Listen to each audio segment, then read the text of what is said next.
pilares da sociedade. Criado para reger condutas, equacionar e equilibrar diferenças, modelar e permitir a convivência, os pequenos negócios, os sistemas políticos, os acordos internacionais. Qualquer empreitada humana só é possível se apoiada por uma rede de leis e acordos. Se chegamos até aqui, foi porque juristas trabalharam sem descanso. Se somos livres para sonhar, para empreender, para realizar, foi graças ao direito. Mas dia após dia, nossos olhos testemunham o mundo mudar.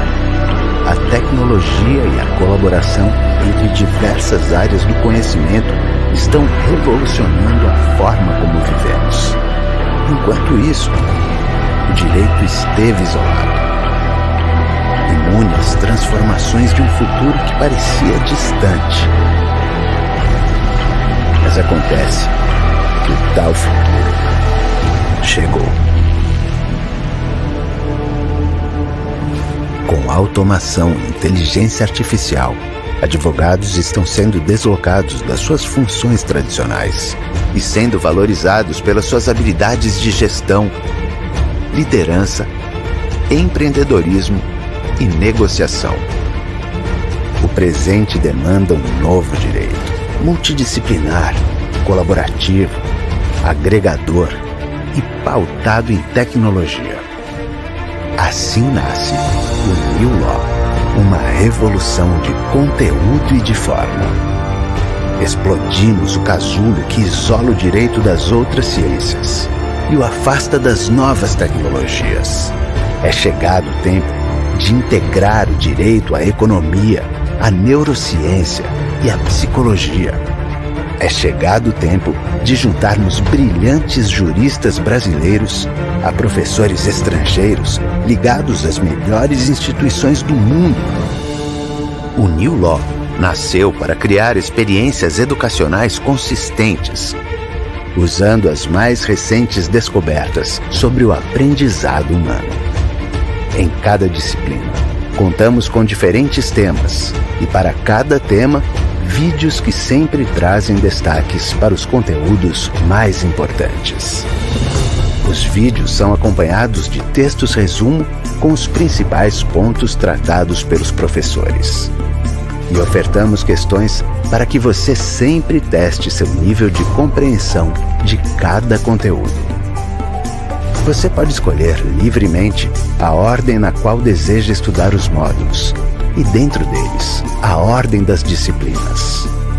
Pode estudar de forma colaborativa com outros profissionais e acompanhar seu desempenho com total autonomia, além de cursar masterclasses de professores que são referências internacionais na revolução vivida pelo direito.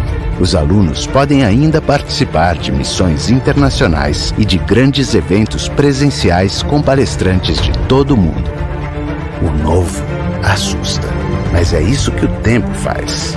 Ele passa, ele transforma o velho, o que era contemporâneo. Para liderar as mudanças, é preciso que se faça uma escolha pelo protagonismo. Afinal, o mundo requer você, reinventado. Muito prazer.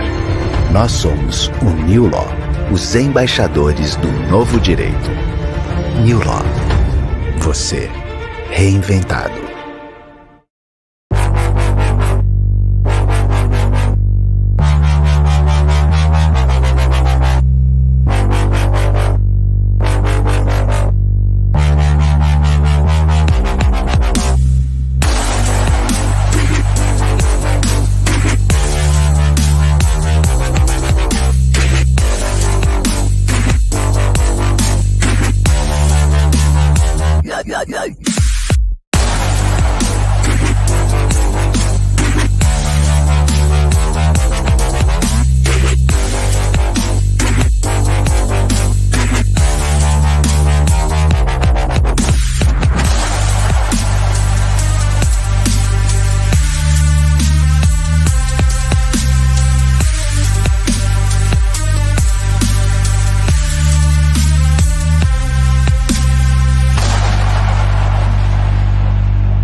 Olá, bem-vindos ao New Law No Meeting. Eu sou Bruno Barata, cofundador e CEO do New Law.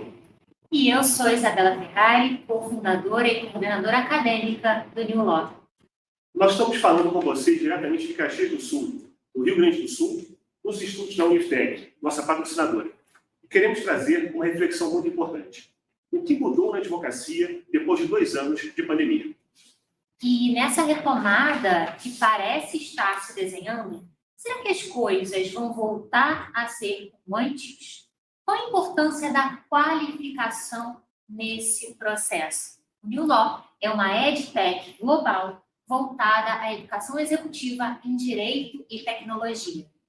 Por isso, estamos sempre contribuindo com discussões-chave para os rumos do direito no Brasil, proporcionando experiências exclusivas a advogados e juristas em novas habilidades e novos temas. Nosso propósito é ajudar a melhorar o ensino jurídico no Brasil, para que ele seja um instrumento efetivo para endereçar os problemas que a gente realmente enfrenta.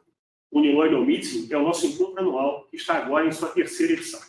E nesse ano, o tema do evento é a retomada da advocacia no pós-pandemia.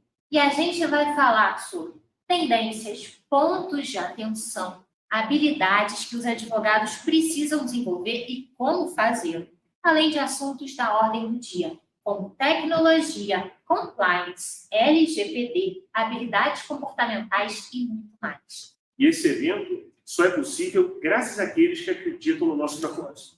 Nossos patrocinadores, Thomson Reuters, Jus Brasil, a ASP, Uniftec, Linkley e CertSys, a quem agradecemos muito. E esse evento está atingindo milhares de pessoas graças aos nossos apoiadores, OAB Nacional e o MIT, e também a FENALO. E lembre-se, para receber o certificado por esse evento, não basta acompanhar a gente pelo YouTube. Você precisa se inscrever pelo link oficial do evento e assistir o evento dentro da plataforma da Linkley. Lá você também vai conseguir adicionar outras pessoas, vai conseguir fazer network e assim a gente consegue enviar para vocês por e-mail o link do certificado, tá bom? Nesses 2 dias de evento, nós vamos sortear 2 livros, Justiça Digital, e esse exemplar aqui, e vagas em 2 cursos muito especiais que estamos lançando para 2022. Para participar, basta compartilhar o print da sua tela e marcar o New Law no Instagram, no Stories. O perfil do New Law é @NewLawInstituto. E agora, sem perder tempo, a gente já vai ouvir diretamente a nossa palestra de abertura do 3º New Law No Meeting, chamada Os Efeitos da Pandemia para a Prática Jurídica, com ninguém menos que o Peter East, reitor da Escola de Negócios do MIT e membro do Conselho Consultivo Internacional do New Law. Com vocês, Peter.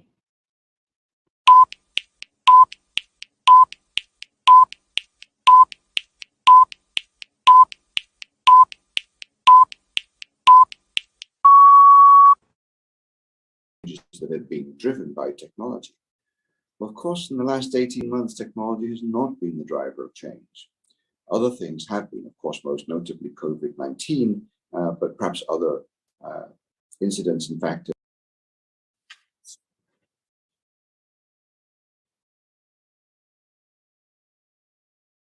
Hello, my name is Peter Hurst. I'm the Senior Associate Dean for Executive Education at the MIT Sloan School of Management. It's really an honor and a pleasure to be here with you today, helping welcome you to the start of the New Law Conference in 2021. This conference is really important because much as some of us who are not lawyers or in the legal profession or judiciary may sometimes wish it were not the case or not admit it, in fact, the law, the legal professions, and the judiciary really support every aspect of our life, our work, whether it's in business or home or government. We rely on you, the legal profession, to really enable us to do what we do. And the fact that you as individuals are here at this conference and participating really puts you at the forefront, in my view. You are change agents who are really taking the time to think about and study innovation and new developments and new technologies, how they are going to affect your profession and your work and enable you to be all the more effective for us in society and in business. So thank you for being here. While I was reflecting on what I might discuss with you in this recording, I realized one thing that I hadn't really thought much about before, and that is that over the last year or so, something different has been happening. In the past, when I've joined you for this meeting and other ones like it, I've often talked about the idea of technology as a driver of change. The question for us all was, how do we respond? How do we react to these changes that are being driven by technology? Well, of course, in the last 18 months, technology has not been the driver of change. Other things have been, of course, most notably COVID-19, but perhaps other incidents and factors as well. And what's brought much more into focus is the extent to which technology in its various forms has been much more of an enabler. It's enabled us to respond to the demands and needs for change that have been driven by other factors. That's, for my mind, that's actually quite an interesting distinction, and that gives us an interesting moment for reflection and for looking forward as well. When I was first thinking about how to take these ideas and share them with you for this talk, it made me look back in time a little bit as well. And in particular, I looked back over 20 years in a former life, in a former role, where I helped put together a report for the UK Parliament on what we were then calling electronic government, or eGov. This was back in 1998. You know, the World Wide Web was pretty new. Mark Zuckerberg was maybe 13 years old. You know, none of us really had even knew what could conceive of what social media could mean or was going to be. If anything, probably we thought of social networks as being what happened in a bar or in a pub or a cafe. And probably some of us were still storing and transferring data on floppy disks. You know, this was a very different time from a point of view of what technologies were around. And yet, I think some of the concepts that we came up with are still very relevant today. We realized during that work that there are really three levels of impact that we could separate digitalization and the impact of digital technologies on, in that case, government. But I'm going to make the argument that I think there are a lot of parallels with the legal professions. The first area of impact or aspect in this framework is the idea that digitalization really offered opportunities to improve efficiencies of essentially existing work and existing processes, but taking paper forms and making them electronic, for example. The second level, and with the opportunity for even greater impact, is the idea that technology and digital technologies in particular could offer opportunities to really re-engineer the processes and by extension the organization of, in that case, government. Again, I would argue equally true of the legal profession. So this is very akin to the kind of process re-engineering that we saw enabled by machinery and technology, for example, the manufacturing sector. What does that do for knowledge work? To reorganize processes around the creation and capture of value for your key stakeholders. The third idea that we talked about in that report was that digital technologies might enable us to reimagine democracy itself, and not only how government performs the role of government, but what government is, what it's for, how it relates to people in society. This idea of not only re-engineering but reinventing democracy. And we had some ideas at the time about what that might look like. Again, none of us imagined anything called social media and what the impacts of that would be.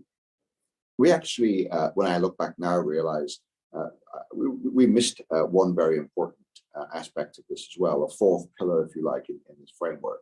And that was the question of to what extent is there a role and a need, in that case for government, today for you in the legal profession, to adapt and create new laws and regulations to be able to respond to and maybe even predict ahead of time what are some of the needs that new technologies and digitalization are going to drive.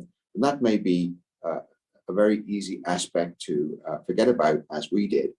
But I think there's now mounting evidence that actually that should be something that we think about really, or should have thought about really from the outset. So as I say, I think that there are some parallels to the challenges that we were setting out that governments were facing as they were thinking about the impact of digitalization and new technologies, even 25 years ago, and the challenges that you're thinking about in this conference and beyond at the moment. And just to recap, what's that model look like? What's that framework look like for you in the legal professions? Question one, how does digitalization affect and improve the existing delivery, the delivery of existing work and processes in the ways that you normally do? Second level, something like business process reengineering. What would it mean? What would it look like to really completely go back to the drawing board and rethink how value is created in and delivered in the legal professions, and re-engineer work and then organizations and institutions around those value creation processes and value capture processes. And then the third level of the model, question for you to think about as you're going through this conference, is there a possibility that digital technologies and future technologies will actually drive a complete or enable a complete reconfiguration of the relationship between the legal professions and your customers and clients and stakeholders, very akin to the notion that we were thinking of in the context of government, that to what extent would technology transform not only the process, but not only the institutions, but the very nature of democracy. Perhaps there's that scope in the legal professions as well. And finally, this fourth pillar that we forgot about in our report 25 years ago, what is it that you in the legal professions need to be doing that really enables and supports the development of this increasingly connected and digital world, both enabling the opportunities, but also helping us safeguard against what some of the risks and the threats are. So I'd like to invite you to consider those four pillars as you reflect and go through this conference with New Law at the moment, and as you take those ideas forward into your work. But maybe in the tradition of an academic institution, I should also ask a question of, well, what's our report card? How did we do? How are we doing?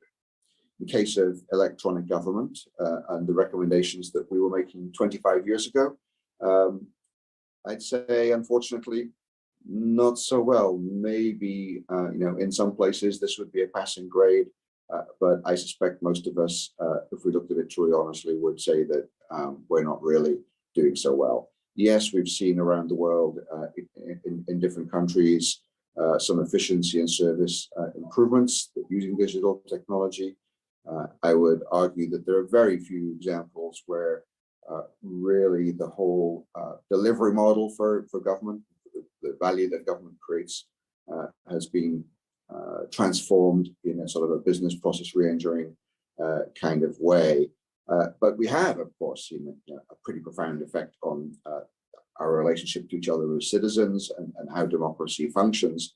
Maybe not in the utopian way that we were hoping for 20 or 25 years ago.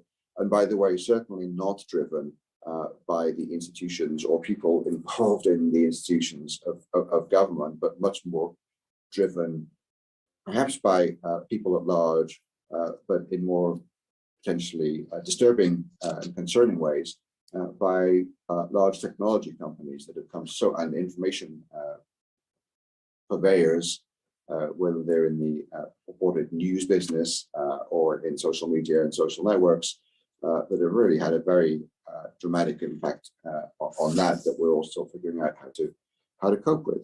What about in the legal profession? What's your scorecard? How are you doing on these 3 or 4 pillars?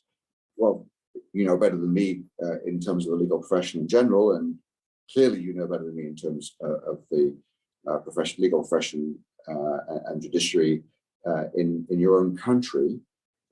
But it does seem to me likely that maybe it's in many ways similar to government. Yes, it's true, during the pandemic, a lot did shift to virtual work, for example. But my observation is that really as soon as we've been able to, many of those things are rebounding back to the old ways of doing things. The pandemic, of course, has not been the optimal situation in which to try to make these kinds of more profound changes and really respond to these opportunities. But the fact that in many cases we're really striving to go back to everything the way it was before may not be the most promising sign for the future, or at least it means that we need leaders like yourselves to be very thoughtful about just not going back to what now seemed like the good old days, but in many ways, of course, we're not. Now, if I sound a little bit potentially critical of government and of the progress in legal profession so far, you may well say, well, what about you folk in education? How are you doing? Well, I would say in all humility, I think in some ways, at least in some parts of the education sector, we have been doing a little bit better, but I think have a long way to go. It's certainly the case that even before the pandemic, ed tech was really starting to take off. It was really starting not only to provide ways of improving the efficiency and productivity of what we do in education, albeit very patchily deployed at that time, and then very hurriedly deployed during the pandemic, oftentimes in ways that were not what we would have liked them to have been if we could have been much more proactive, not reactive in how we were using technologies. But having said that, I do think we were already on that journey. I think the pandemic in education probably advanced us, 18 years worth of advances have been done in 18 months.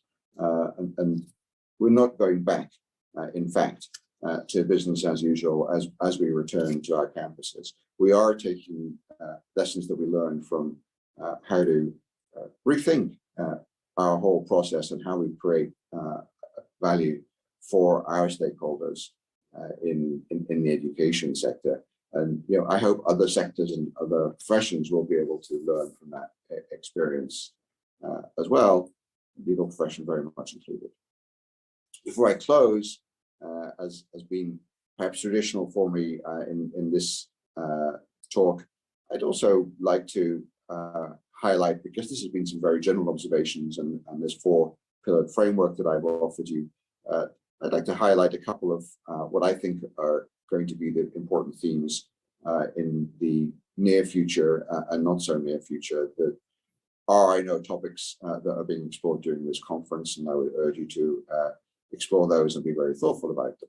The first is something which is very close and dear to my heart, and that's really the idea of the emerging importance of human centricity in the context of organizations and business and institutions, really the idea of the human-centric organization.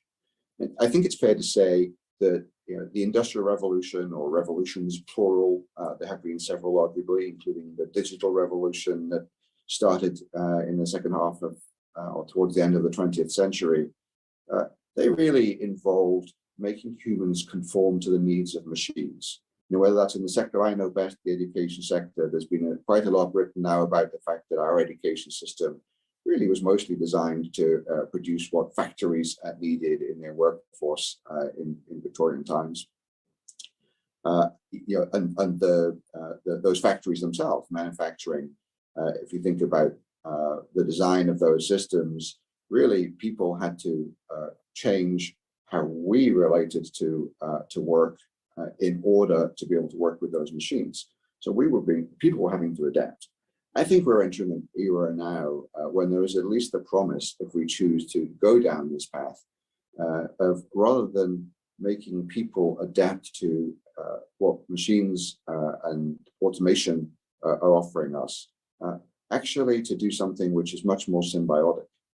I think there's an opportunity to, yes, be more effective together, but do so in a way that's not only preserving it's actually elevating the human experience. You know, we've seen during the pandemic and heard about so many people that have not only had their lives tragically affected by the pandemic, but also have been reevaluating in many ways what they want from their lives and what their relationship, for example, to work and employment might be in the future.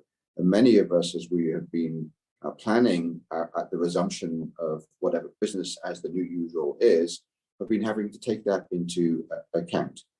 I've been talking recently with some leaders of law firms here in Boston, Massachusetts, and it's been fascinating for me to see that in one case, they said, this is the new reality. One person said, this is the new reality.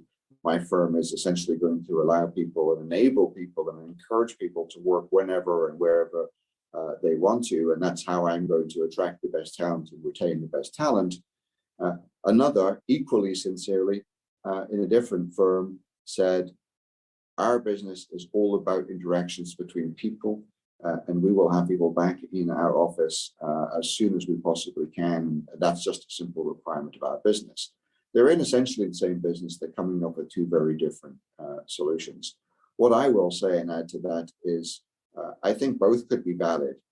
My plea to everyone that I can influence is to really put people at the center of that thinking, not to be mechanistic about it, but to really value the dignity and meaning that all of the people that we work with and that we're responsible for really need to have in their lives, not only for their own health and well-being, but for the health and well-being of our society.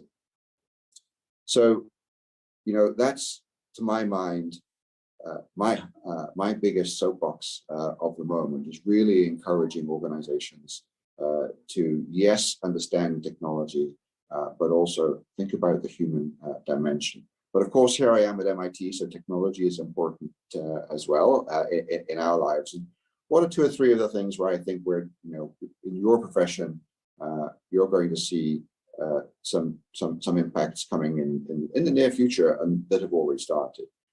There are, I think, examples of technologies that are having dramatic effects and have the potential to be even more significant. High among them, for example, things like blockchain. You all by now have some understanding of what blockchain is and the kinds of impacts that it could have and the ways that you will be able to use it, as well as the things that you will need to know about in order to advise your clients, if you're lawyers, or to adjudicate cases if you're in the judiciary. That's going to be one important technology. If you don't know much about it, I encourage you to try to learn what you can. Another one, artificial intelligence and machine learning. Reasoning machines are getting closer and closer to being a reality. And just imagine, what are the consequences of machines that can, process intelligently vastly more information than any human beings in our organizations are able to at the moment. That's the prospect of being able to sift through enormous amounts of data, whether it's case law, whether it's evidence, and really summarize and reason to conclusions from those disparate data sources much faster, much more consistently, and tirelessly than we've ever been able to do using the human resources that obviously have been the main way that historically that has been done, particularly in the legal profession, for example. But here's a note of caution. These systems can still be biased. So I think one of the areas for all of you to be thinking about in technology again is what are the implications of these potentials for bias? How much do you as a professional either using or advising about the use of these kinds of systems and their consequences and implications really need to understand, not at the deep technical level, but certainly at a sufficient level to be able to comprehend, speak to, and advise around things like these questions of bias. And the final technology trend that I'd like to highlight, again, it's not new, but it's really become very important, is the issue of cybersecurity. In all of this, in technology and its applications in our organizations, in our businesses, throughout society, we're seeing increasing numbers of examples of how the way that these technologies have so far evolved and been implemented really have brought new risks to us as well. Certainly things like ransomware are very much in the news, and to the extent that increasingly the use of technology in the automation of not only manufacturing, but so many processes and infrastructure around us that we rely so heavily on. I mean, these vulnerabilities are serious. There is obviously significant ramifications for the legal professions in, again, how you not only understand how these things could affect you in your own work, but of course, importantly, both reactively, how do you support clients and potential victims of these kinds of threats, and how do you proactively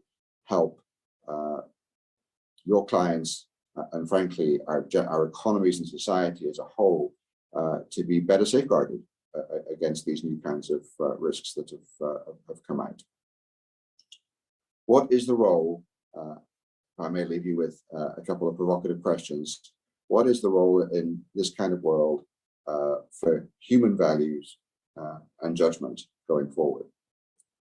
How will these very complex, interconnected, digitally enabled systems that we're increasingly seeing be regulated and managed in a way that ensures they still really serve the greater needs of society and are not essentially co-opted by the small elites to pursue their own gains and benefits at the expense of the majority of people in society? As a parting thought, it occurs to me, good news is it takes a human to ask these kinds of questions. And I think it takes humans perhaps working increasingly together with machines to come up with some of the answers for these questions as well. And so the good news is, to my mind, as much as many of us may be hearing stories about how our professions and our roles will be taken over by automation and by machines, my prediction is, at least in the lifetimes of any of us who are participating in this New Law Conference, that's much less likely than all of our lives will, and all of our work will be enhanced by these developments. But we need to take care and we need to be engaged. We need to be learning about what these technologies are, what their implications are, and we can't simply hand off responsibility to somebody else for those things. So I hope that you really are able to engage fully with this New Law Conference. I know many of the ideas and topics that I've just touched slightly on in this quick overview will be considered in more depth by people with much more expertise than I in these topics. I really look forward to seeing where those discussions lead, and I hope very much that I will be able to return to the physical world and join with you at a future New Law Conference in person in Brazil. Thank you very much for listening to me, and I look forward to seeing my friends from Brazil online and hopefully here at MIT on campus or in Brazil in the future. Take care. E a gente queria agradecer ao Peter mais uma vez e também pelo apoio oficial ao nosso evento. E a boa notícia é que, além de apoiar oficialmente essa terceira edição do Annual Meeting, eles ofereceram um cupom de desconto para todos os cursos do MIT Sloan, da MIT Sloan School of Management, que é a escola de negócios do MIT. Algumas exceções se aplicam, então confiram lá no site, mas o cupom de desconto é NEWLAW10. Acho que todos vocês já sabem como escreve o nosso nome, mas não custa lembrar, NEWLAW10. Exatamente, pessoal. E vocês devem ter reparado na fala do Peter que ele falou muito sobre a importância do blockchain. Como a gente adora esses temas que estão na ordem do dia, a gente chamou o professor Caio Sanas, autor de O Futuro dos Contratos, para falar para vocês sobre blockchain e smart contracts. Vamos ouvir o Caio?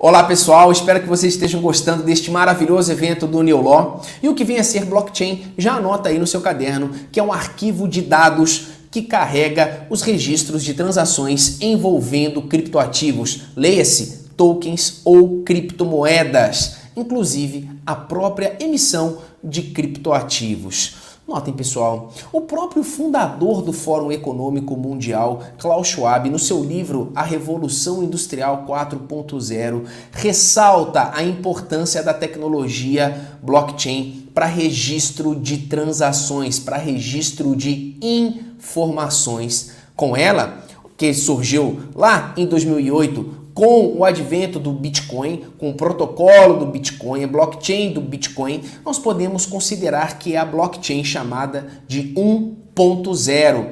Por quê, Caio? Porque ela serve para verificar saldo de crédito e de débito de criptoativos. Pois bem, pessoal, quais são as principais características da tecnologia blockchain? Já anota também no seu caderno. Primeiro, imutabilidade. Todas as transações, todas as informações registradas no blockchain, elas são imutáveis, portanto não é possível editar ou apagar transações, tão somente adicionar informações. Segunda característica, pseudo-anonimato. Num contexto, no ecossistema envolvendo blockchain, a nossa identidade, ela é extremamente possui a sua privacidade, porque nós não somos identificados por meio de CPF, CNPJ, pelo nome, tão somente por uma representação alfanumérica.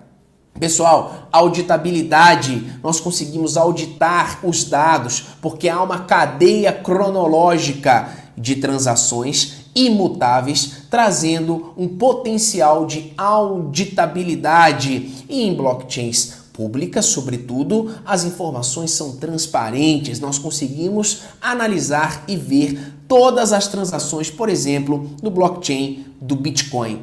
Pois bem, pessoal, no entanto, lá em 2015, em 2014, veio uma nova blockchain, uma nova criptomoeda, a segunda hoje mais forte do planeta, chamada de Ethereum ou Ethereum.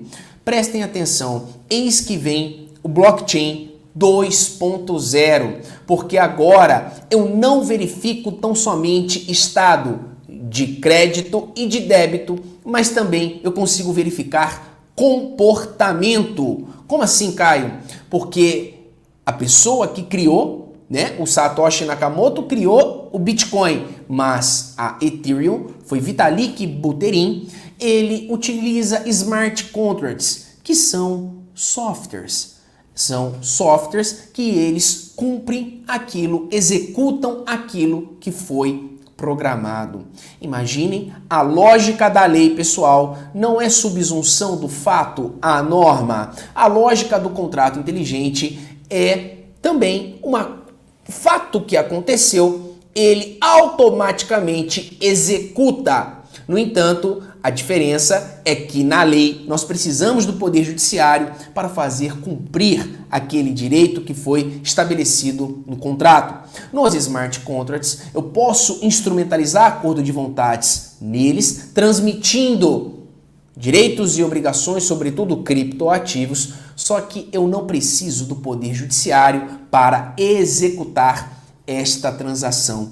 Uma vez que eu programar um contrato inteligente e colocar no blockchain, e aí daremos o nome de deploy, ele se torna imutável, potencializando o uso e trazendo maior segurança jurídica num contexto de criptoeconomia, economia esta entendida, economia pela qual os agentes econômicos transacionam por meio de tokens e por meio de criptomoedas.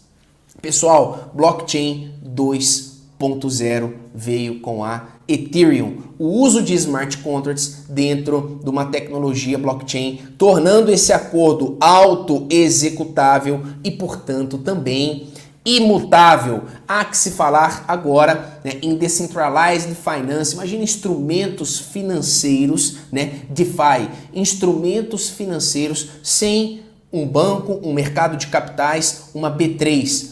em que há uma interação de smart contracts e ali nós conseguimos emprestar criptoativos, tomar emprestado criptoativos e assim gerando uma nova economia e uma nova aplicação. Por essas e outras que blockchain de fato tem um impacto não só no âmbito jurídico, mas no âmbito tecnológico, no âmbito social, sobretudo no âmbito econômico. Meus amigos e amigas, espero que eu tenha esclarecido um tanto quanto ainda que de uma maneira perfunctória as principais características do blockchain e ali o primeiro blockchain do Bitcoin e blockchain da Ethereum, sem propriedade falar de Decentralized Finance. Pessoal, aproveitem o evento, pois os conteúdos são de extrema qualidade. Bons estudos! E a gente agradece demais ao Caio por ter tratado desses temas tão complexos e tão relevantes para a atualidade, né, Bruno? Exatamente. E agora a gente vai começar a nossa primeira mesa, Legal Design e Visual Law. E para falar sobre esse tema, que também é extremamente atual e está num hype louco, ninguém melhor do que o novo sócio e diretor de inovação do New Law, Alexandre Zavalli. O Alexandre, pessoal, é diretor da Legal Store e fundador da Vila, Visual Law Studio, coordenador dos primeiros cursos de ciência de dados aplicado ao direito e visual law no Brasil. Ele também é especialista em inteligência artificial e privacy by design. E nós estamos muito felizes de ter o Alexandre a bordo desse nosso projeto.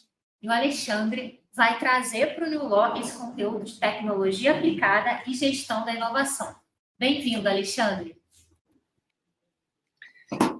Olá, Isabela, Bruno, grande prazer estar aqui nesse terceiro evento anual da New Law, e um dia também para mim muito feliz, né? Eu tenho uma trajetória na educação de mais de 2 décadas e acompanho aí bem próximo de vocês desde a criação, a fundação da New Law.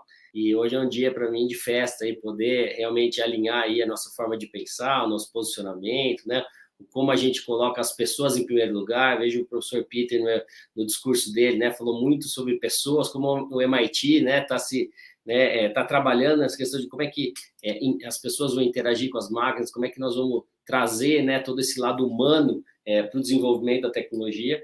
Também trazer aqui os nossos cursos, né? O curso de Gestão Jurídica e Ciência de Dados, que já tem desde 2017, né? Vem formando aí muitas pessoas para a gente falar um pouco de como é que a gente usa os dados e organiza as informações. O curso de Eficiência Jurídica, que é uma área nova, que vem crescendo bastante, a empresa já tem criado essa área, né? Como é que a gente realmente traz aí resultados para o jurídico. O curso de Visual Law, em parceria com a Vila, curso de LGPD, né, análise de todas as decisões judiciais, e o curso que nós 3 estamos fazendo juntos, que vai começar agora em janeiro, trazendo a nossa visão, né, cada um de nós, da transformação digital do judiciário, dessas habilidades, né, chamadas também de soft skills, e também negociação, e a gestão da inovação, como é que a gente usa tudo isso, como é que a gente forma os times, né, então tem muitas novidades aí para o ano que vem, pesquisas, né, missões aí que já é tradição da New Law, e também uma parceria que a gente já traz aqui falando para vocês, né, com a Fenaló, em algumas atividades. A primeira delas é um Tech Leaders, que nós vamos fazer entrevistas e dicas com pessoas que estão liderando esse movimento de transformação do Brasil e de fora também, então tem muita coisa legal, e é um grande prazer estar aqui com vocês nesse dia. Com certeza tem muita coisa boa vindo por aí. Alexandre, eu queria que você explicasse para todo mundo que está ouvindo a gente alguns conceitos e como eles se relacionam. A gente ouve muita gente falar sobre Visual Law, e sempre que eu converso com você sobre esse assunto, você me fala: poxa, Isabela, as pessoas elas querem saber logo sobre Visual Law e não conseguem entender direito como que Visual Law se relaciona intimamente com as ideias de ciência de dados e legal design. Eu queria que você falasse um pouco para todo mundo que nos ouve sobre esses 3 conceitos: ciência de dados, legal design, visual law, o que eles são, afinal de contas, como que eles podem modificar a forma como a gente faz as coisas no direito e, principalmente, como que eles se relacionam. Legal.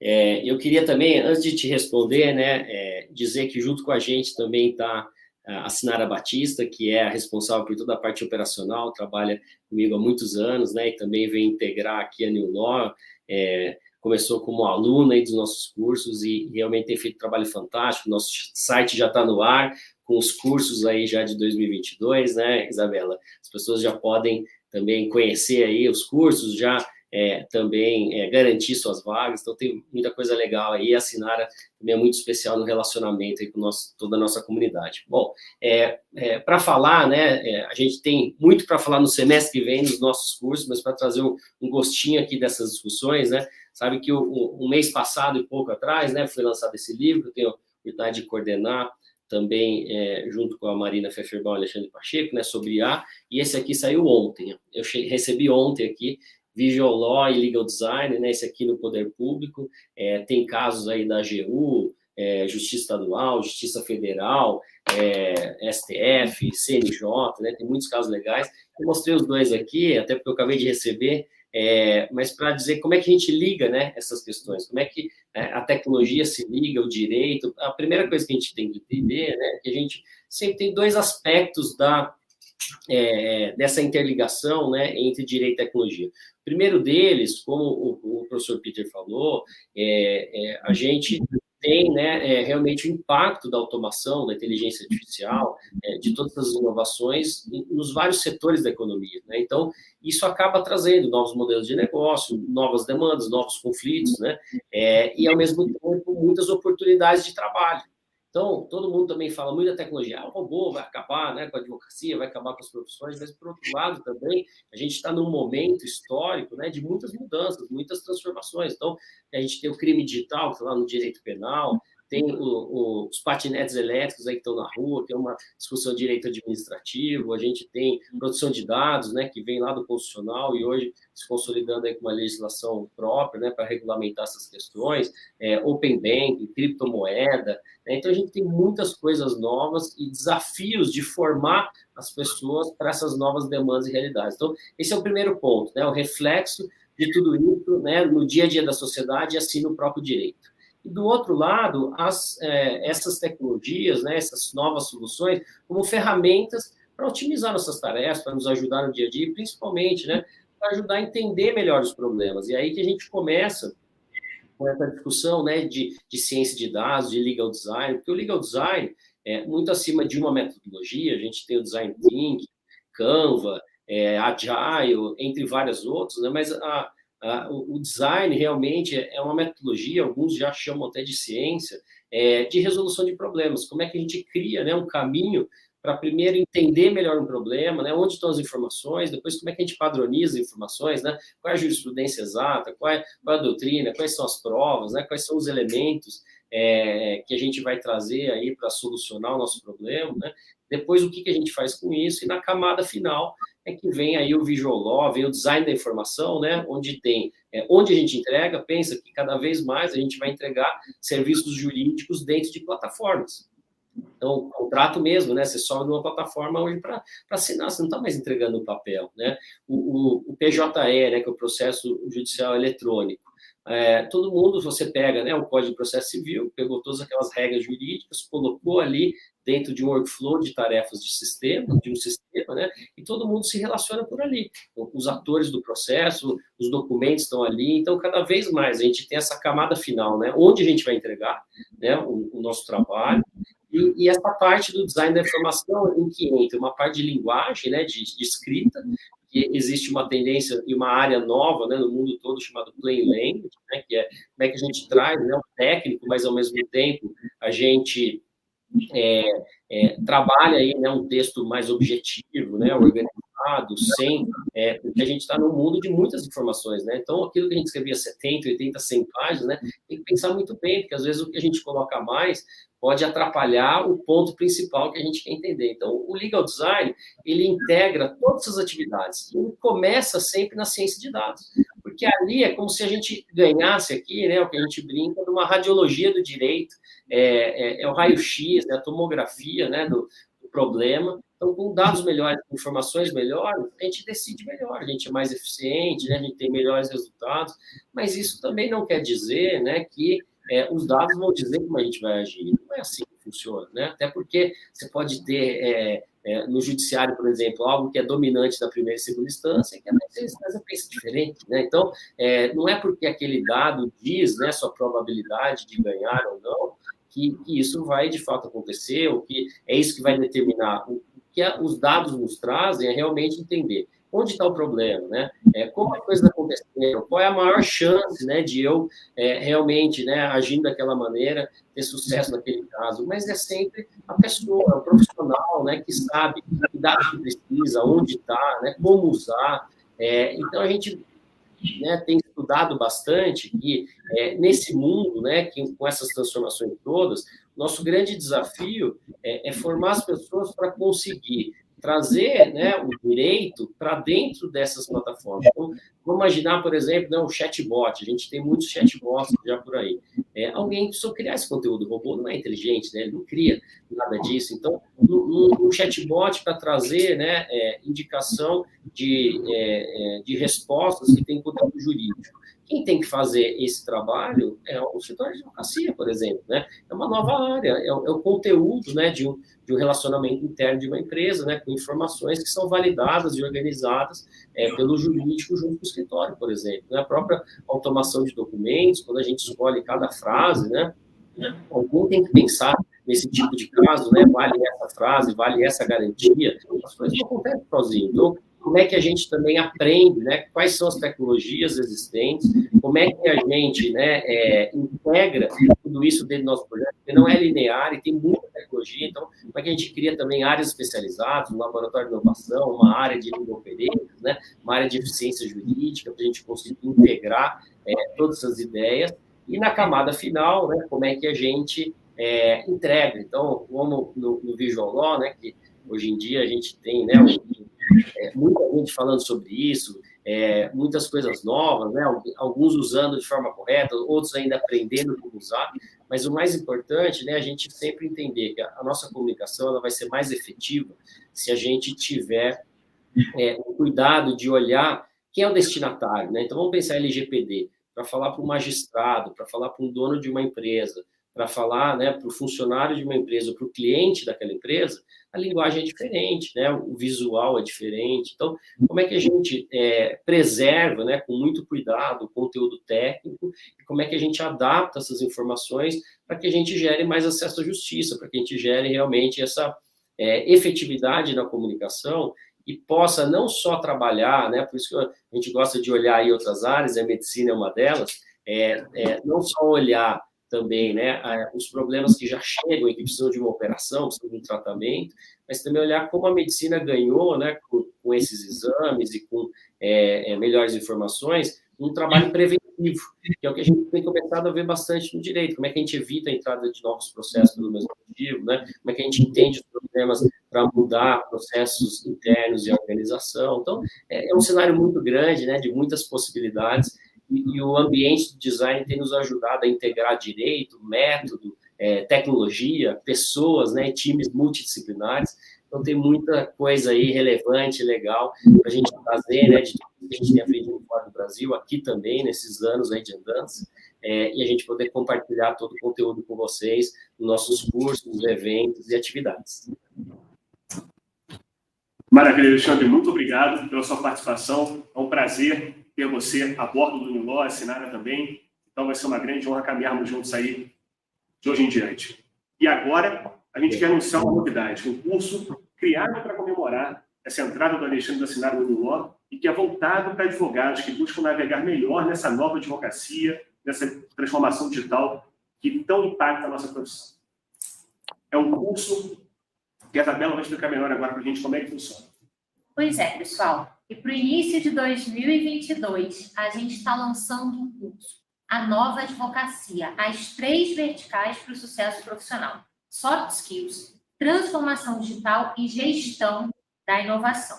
E nesse curso, vocês vão aprender sobre reorganização de fluxos nos escritórios, emprego de ciência de dados e visual law, legal design, colaboração inteligente, posicionamento pessoal, os 5 pilares da negociação estratégica, como dar e receber feedback, um modelo de organização 7S da Matriz, a matriz de análise SWOT, a transformação digital do Poder Judiciário e a consequente transformação da advocacia.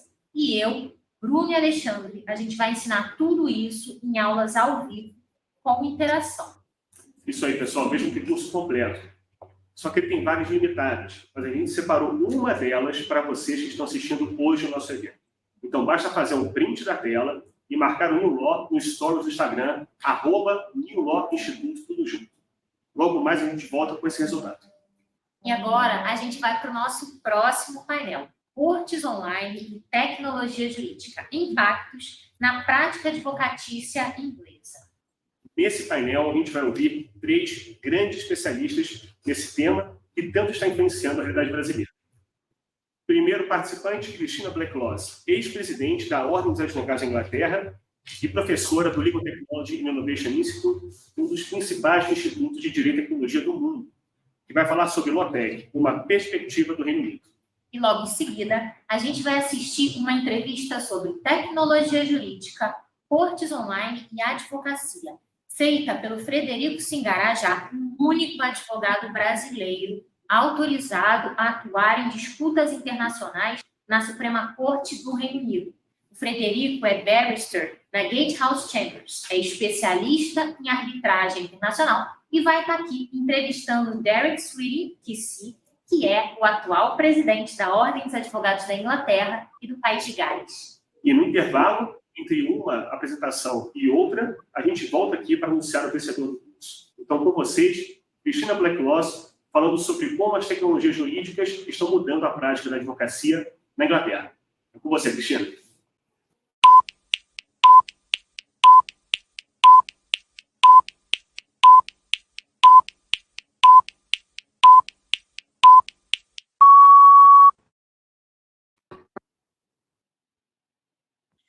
Hello, everyone. My name's Christina Blackloss, and as well as being a former president of the Law Society of England and Wales, I've also been a lifelong innovator.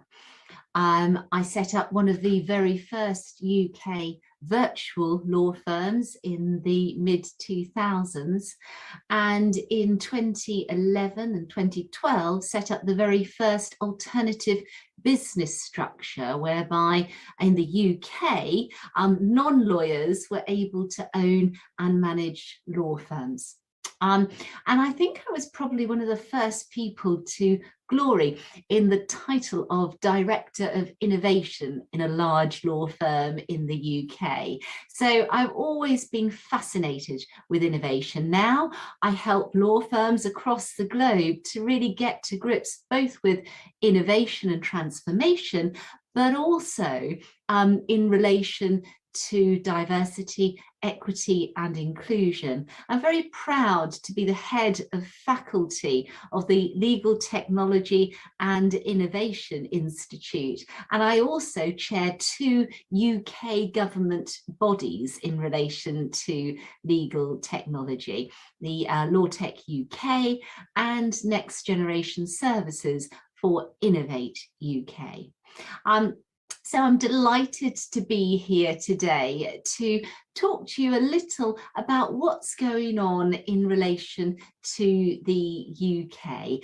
So let's get started with that. And I think the UK is a very good place to start to understand what's happening in the legal technology space, as it's currently leading the way in Europe.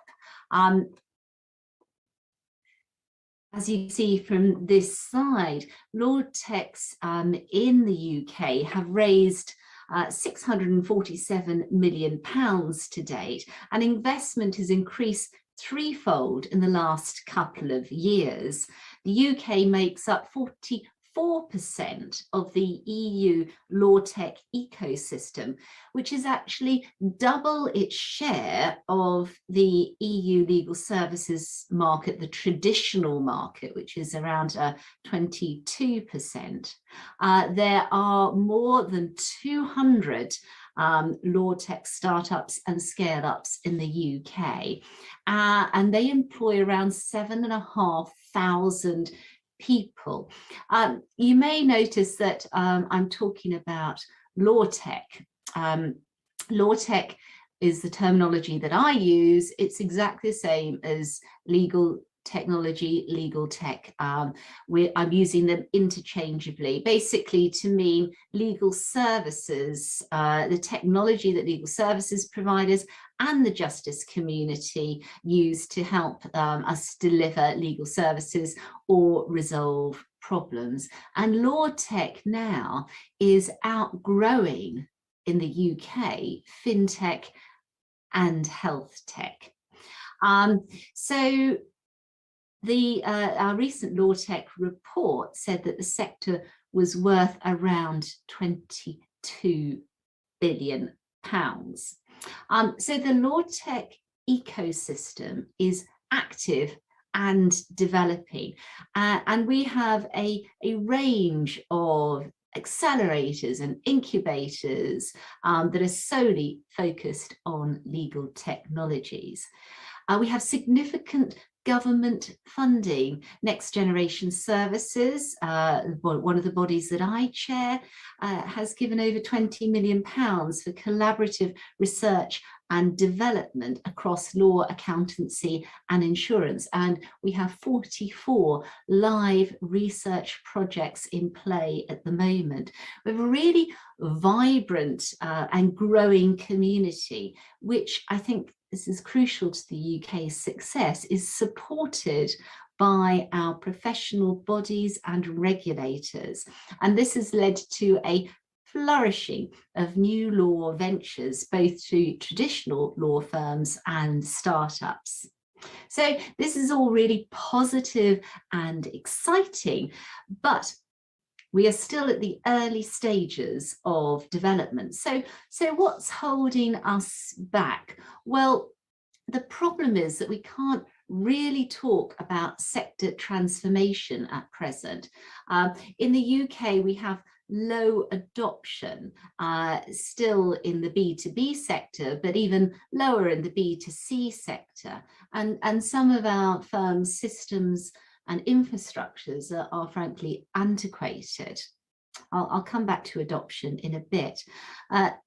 Tech investment has been, up until recently, and I'm going to talk about COVID later on, but has up until recently been a low priority for the majority of firms.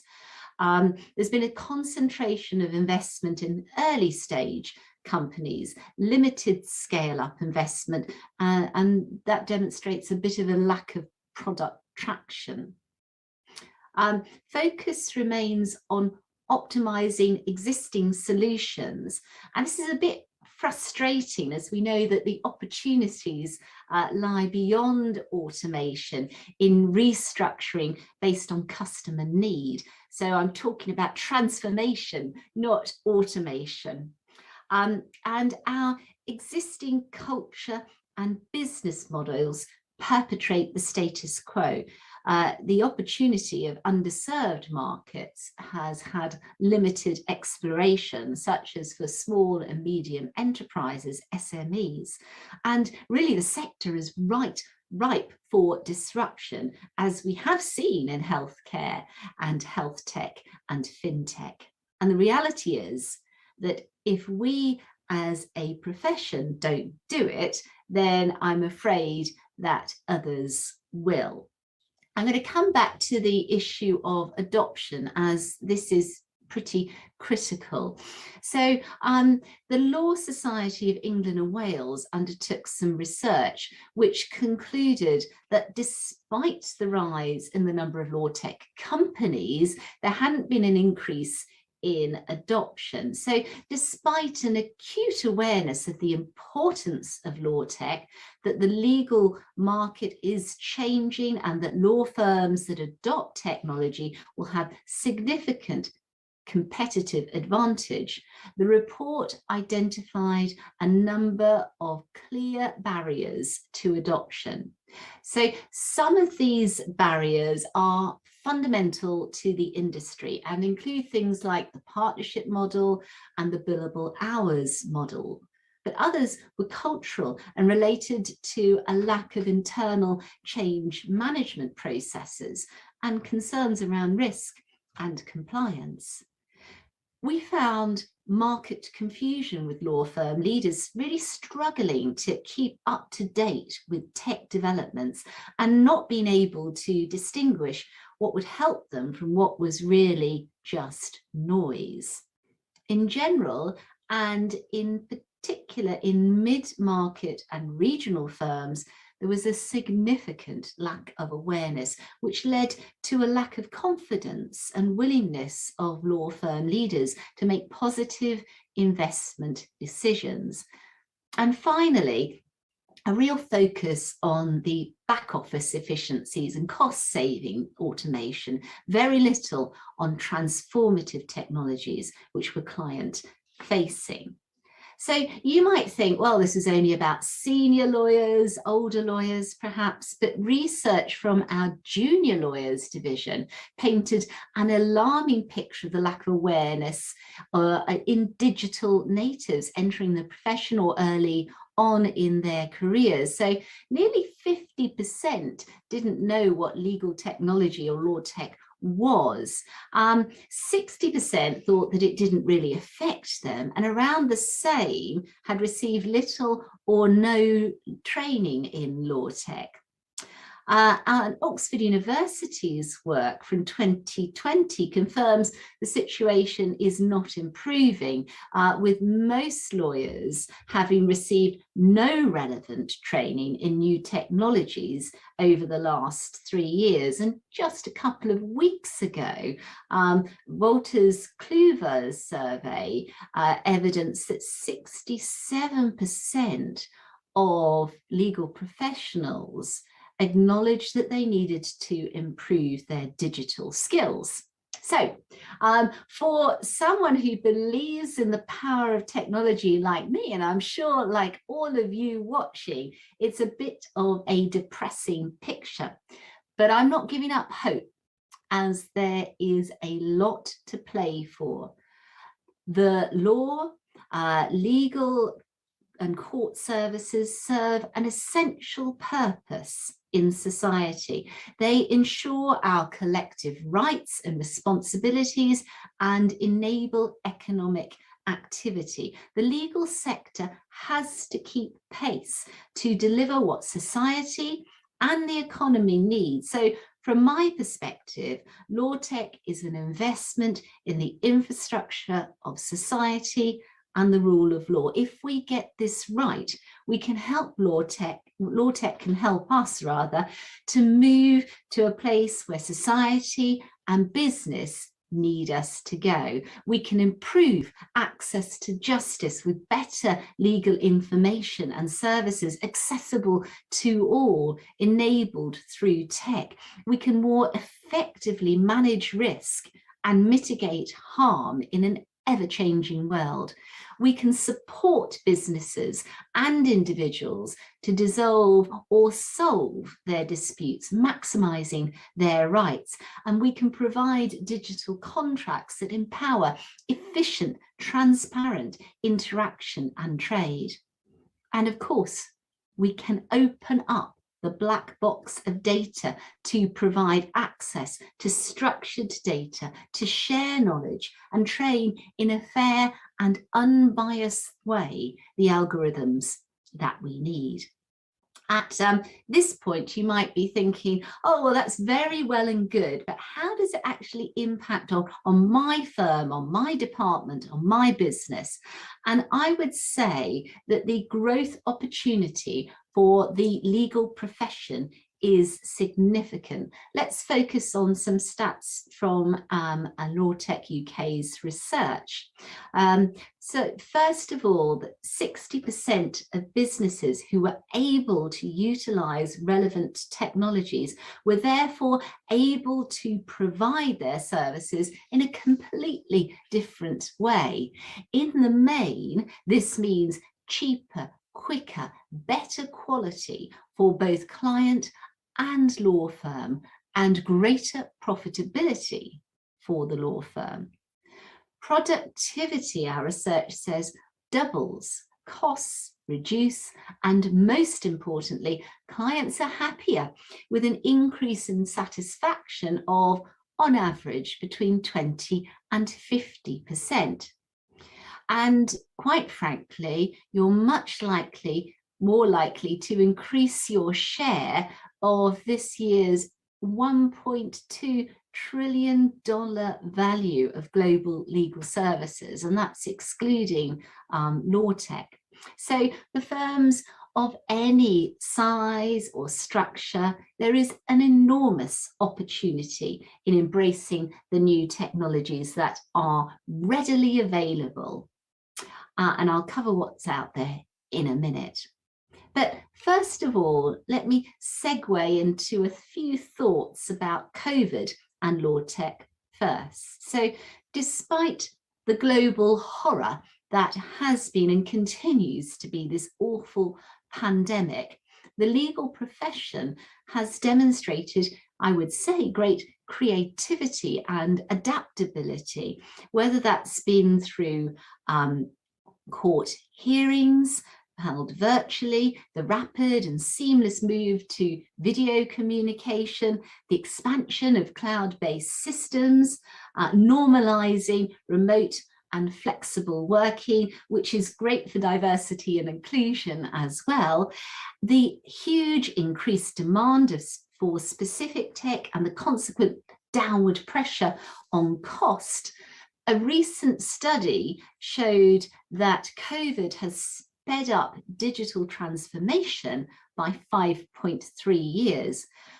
What was assumed to be the future of work is now the present. What was once a nice to have now plays a critical part in maintaining business continuity. As a profession, I would suggest that we've all become a lot more tech savvy. We're functionally familiar with emerging technologies and have had our collective eyes opened to the possibilities that they bring. I'd say that we're ready. But what's actually out there and how does it relate to your legal business? It's a complicated picture, and I can only outline some of the relevant technologies here. But law tech has already been used and bringing significant benefits, and there is much, much more to come.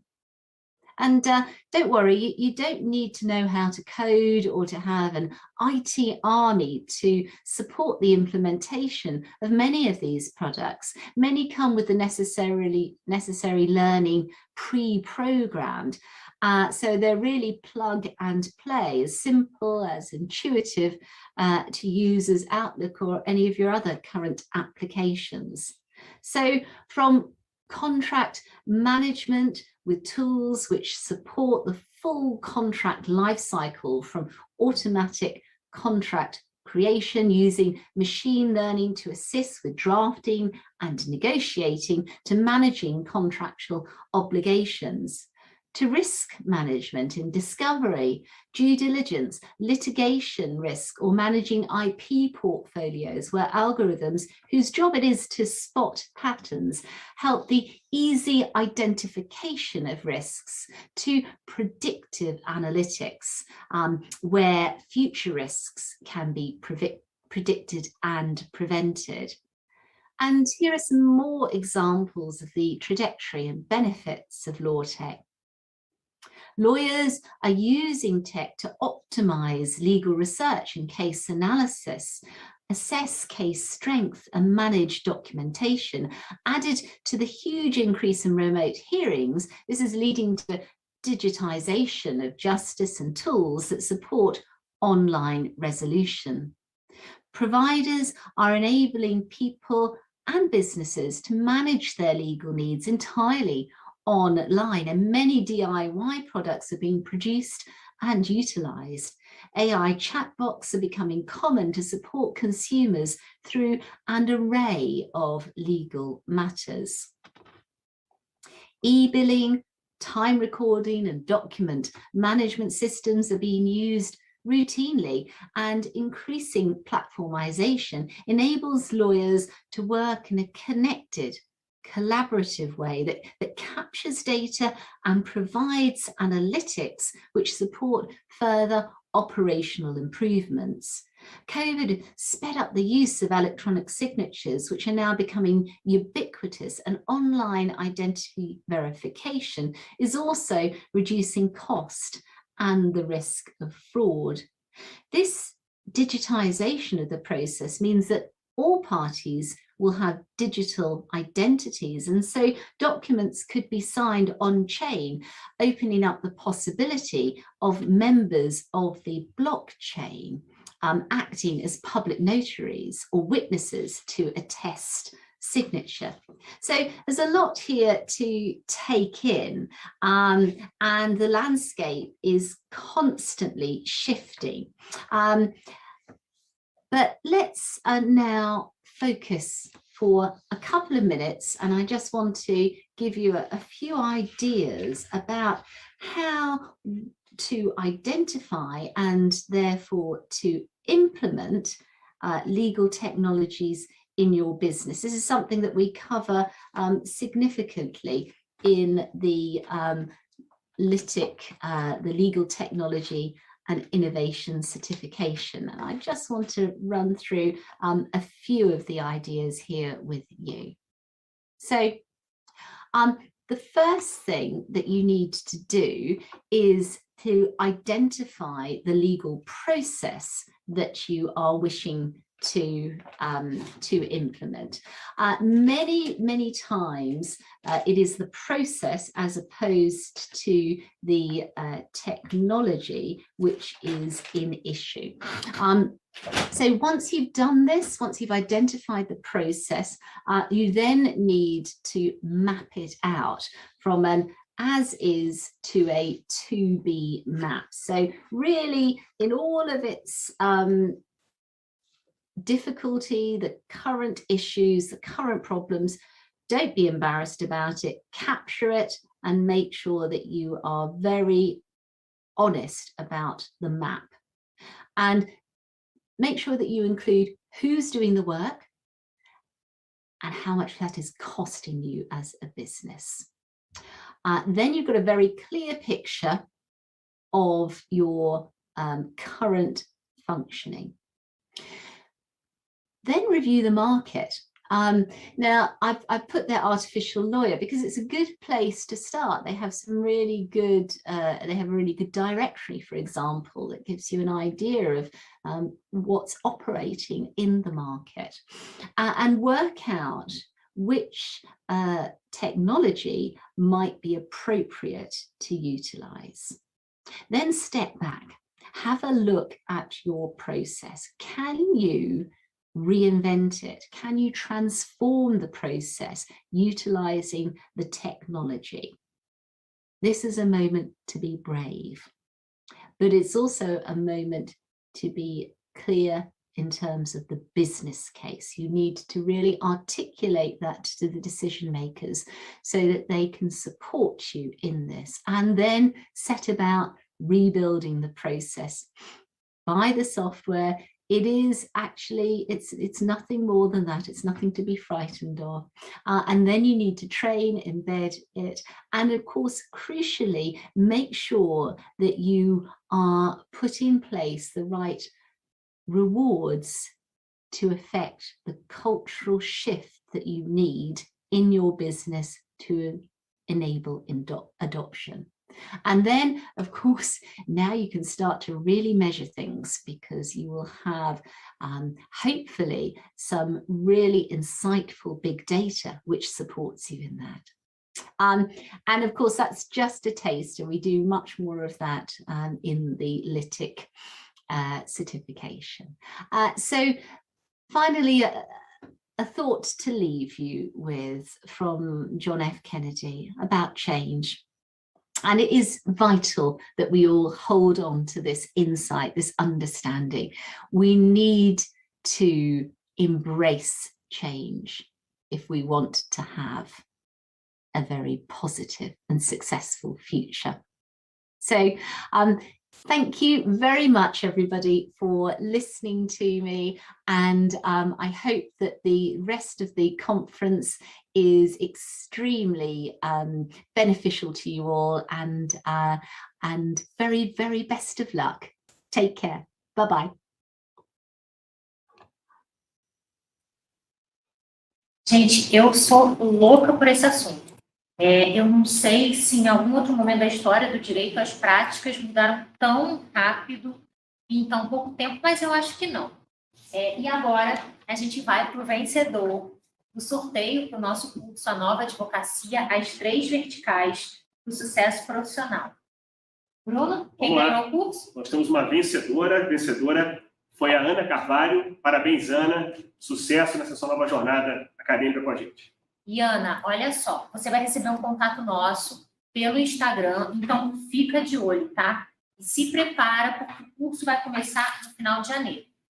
Para você que não foi sorteado, a gente vai deixar um cupom de desconto que vai permitir que você adquira esse curso com 30% de desconto e garanta logo a sua vaga. Isso aí, pessoal. E é o cupom Conquistar 2022, tudo junto. Ele é válido por 7 dias e só enquanto durarem as vagas, tá, pessoal? Vagas limitadas, como a gente já falou anteriormente. E tem muita gente perguntando no chat do YouTube sobre o certificado. Então, eu vou falar mais uma vez para vocês que a gente só consegue mandar certificado para quem estiver assistindo ao evento dentro da plataforma da Linkley. Então, é muito importante que vocês façam a inscrição naquele link que está lá na bio do New Law e assistam o evento dentro da plataforma. Assim, a gente consegue saber que vocês estão assistindo e consegue mandar para vocês o link com o certificado, tá bom?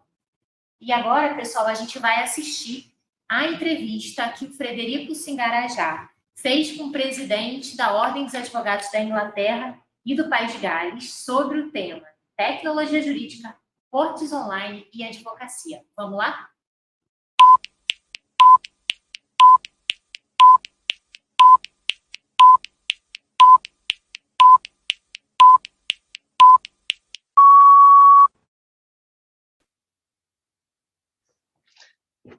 Bom dia, pessoal. Meu nome é Frederico Singarajá. Eu sou um barrister atuando aqui na Inglaterra e hoje eu estou aqui com o presidente da minha profissão, que é o Derek Sweeting QC. Ele é o presidente do General Counsel of the Bar of England and Wales. Antes de passar para inglês e conversar com o Derek, eu gostaria somente de agradecer o Bruno Barata e o time da New Law pelo convite que foi estendido a nós dois. Okay, I'm going to switch to English now. And Derek, thank you very much for joining me and doing this presentation for New Law, which is a collaboration, technology, innovation, educational institution in Brazil. So I've introduced you as the chair of the General Counsel of the Bar of England and Wales. Can you just explain what that is exactly? Yeah, of course. Well, first thing, Fred, thanks very much for the invitation to speak today. I'm delighted to be here and talking to colleagues in Brazil. So yes, the Bar of England and Wales. So England and Wales is a separate jurisdiction within the United Kingdom. So Northern Ireland and Scotland are separate and have a different bar organisation. The Bar of England and Wales represents one common law jurisdiction, about 17,000 barristers, both employed and self-employed. And of course, we have a split profession. So there are also solicitors, about 170,000 of them, so very many more, and also legal executives. And they have their own representative bodies as well. So I'm the chair of the bar. So for 2021, the leader of the bar in England and Wales. Thank you very much, Derek. Okay, so let's go to what matters, which is the theme of this event, which is the annual Congress, as I understand it. And it's all about innovation and technology. So something that's obviously been very topical recently is the pandemic. And we know that ADR, alternative dispute resolution, because of the pandemic, has moved more and more towards ODR, online dispute resolution. And my question is, do you think the pandemic has caused a sea change in the way the courts operate, or has it just simply accelerated the inevitable? So I think the answer to that is both, actually, it's not ducking the question. The position is that prior to the pandemic, we were certainly using remote attendances at court. So witnesses were attending remotely by video links, particularly in commercial cases where we often had people abroad who were giving their evidence over a video link. I've done those sorts of cases for many years. So that's nothing new in itself. And I think we all anticipated prior to the pandemic that that would become a feature that we use more and more as we went forward, because the technology was there and was getting better and better. So in some senses, we were simply taking more advantage of the technology as the need arose. And also the court service was experimenting with video hearings. And I remember doing one in the tax tribunal where people were disputing the amount of their tax. And that really seemed the ideal sort of proceedings to do by video, because quite often it was just a fairly sophisticated applicant, claimant, and an accountant who were arguing about the precise amount of a tax bill in front of the tax tribunal. And there were a number of experiments doing that. There wasn't actually a lot of take-up, funnily enough, and we were really quite sort of nuanced in our approach to it. And then the pandemic came along, and I think the position is that we've all been living in a giant laboratory. So we've been carrying out an experiment which has meant that we've done in the space of a little under 2 years something which I would have thought it would have taken 10 years at least, a decade to take us to where we are now. And that's because it was forced upon us.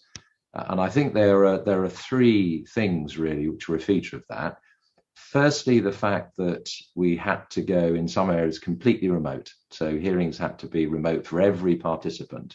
We weren't just using remote attendance for a witness or for a counsel who couldn't be there or something like that. So fully remote proceedings were the first part of it.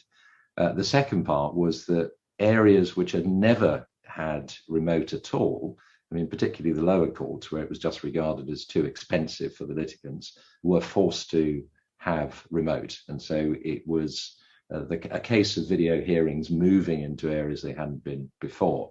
And I think the third driver really was the fact that it was absolutely necessary to do it to keep justice going. So all those things combined really drove a trend which had already emerged, but it also was innovative because it required us to do things in areas where we really hadn't envisaged that we'd be doing remote and online hearings and the way in which we have come to do them.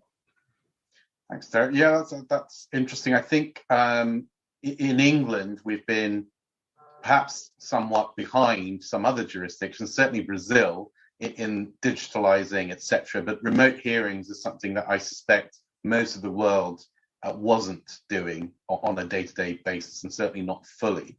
And as at least some of us start coming out of the pandemic, I think most people will agree that there has been definite benefits about remote hearings, not necessarily across the board, but I suppose the question everyone's tackling is, do remote hearings deliver justice? And that's what I'd like to ask you, that difficult question, Barry.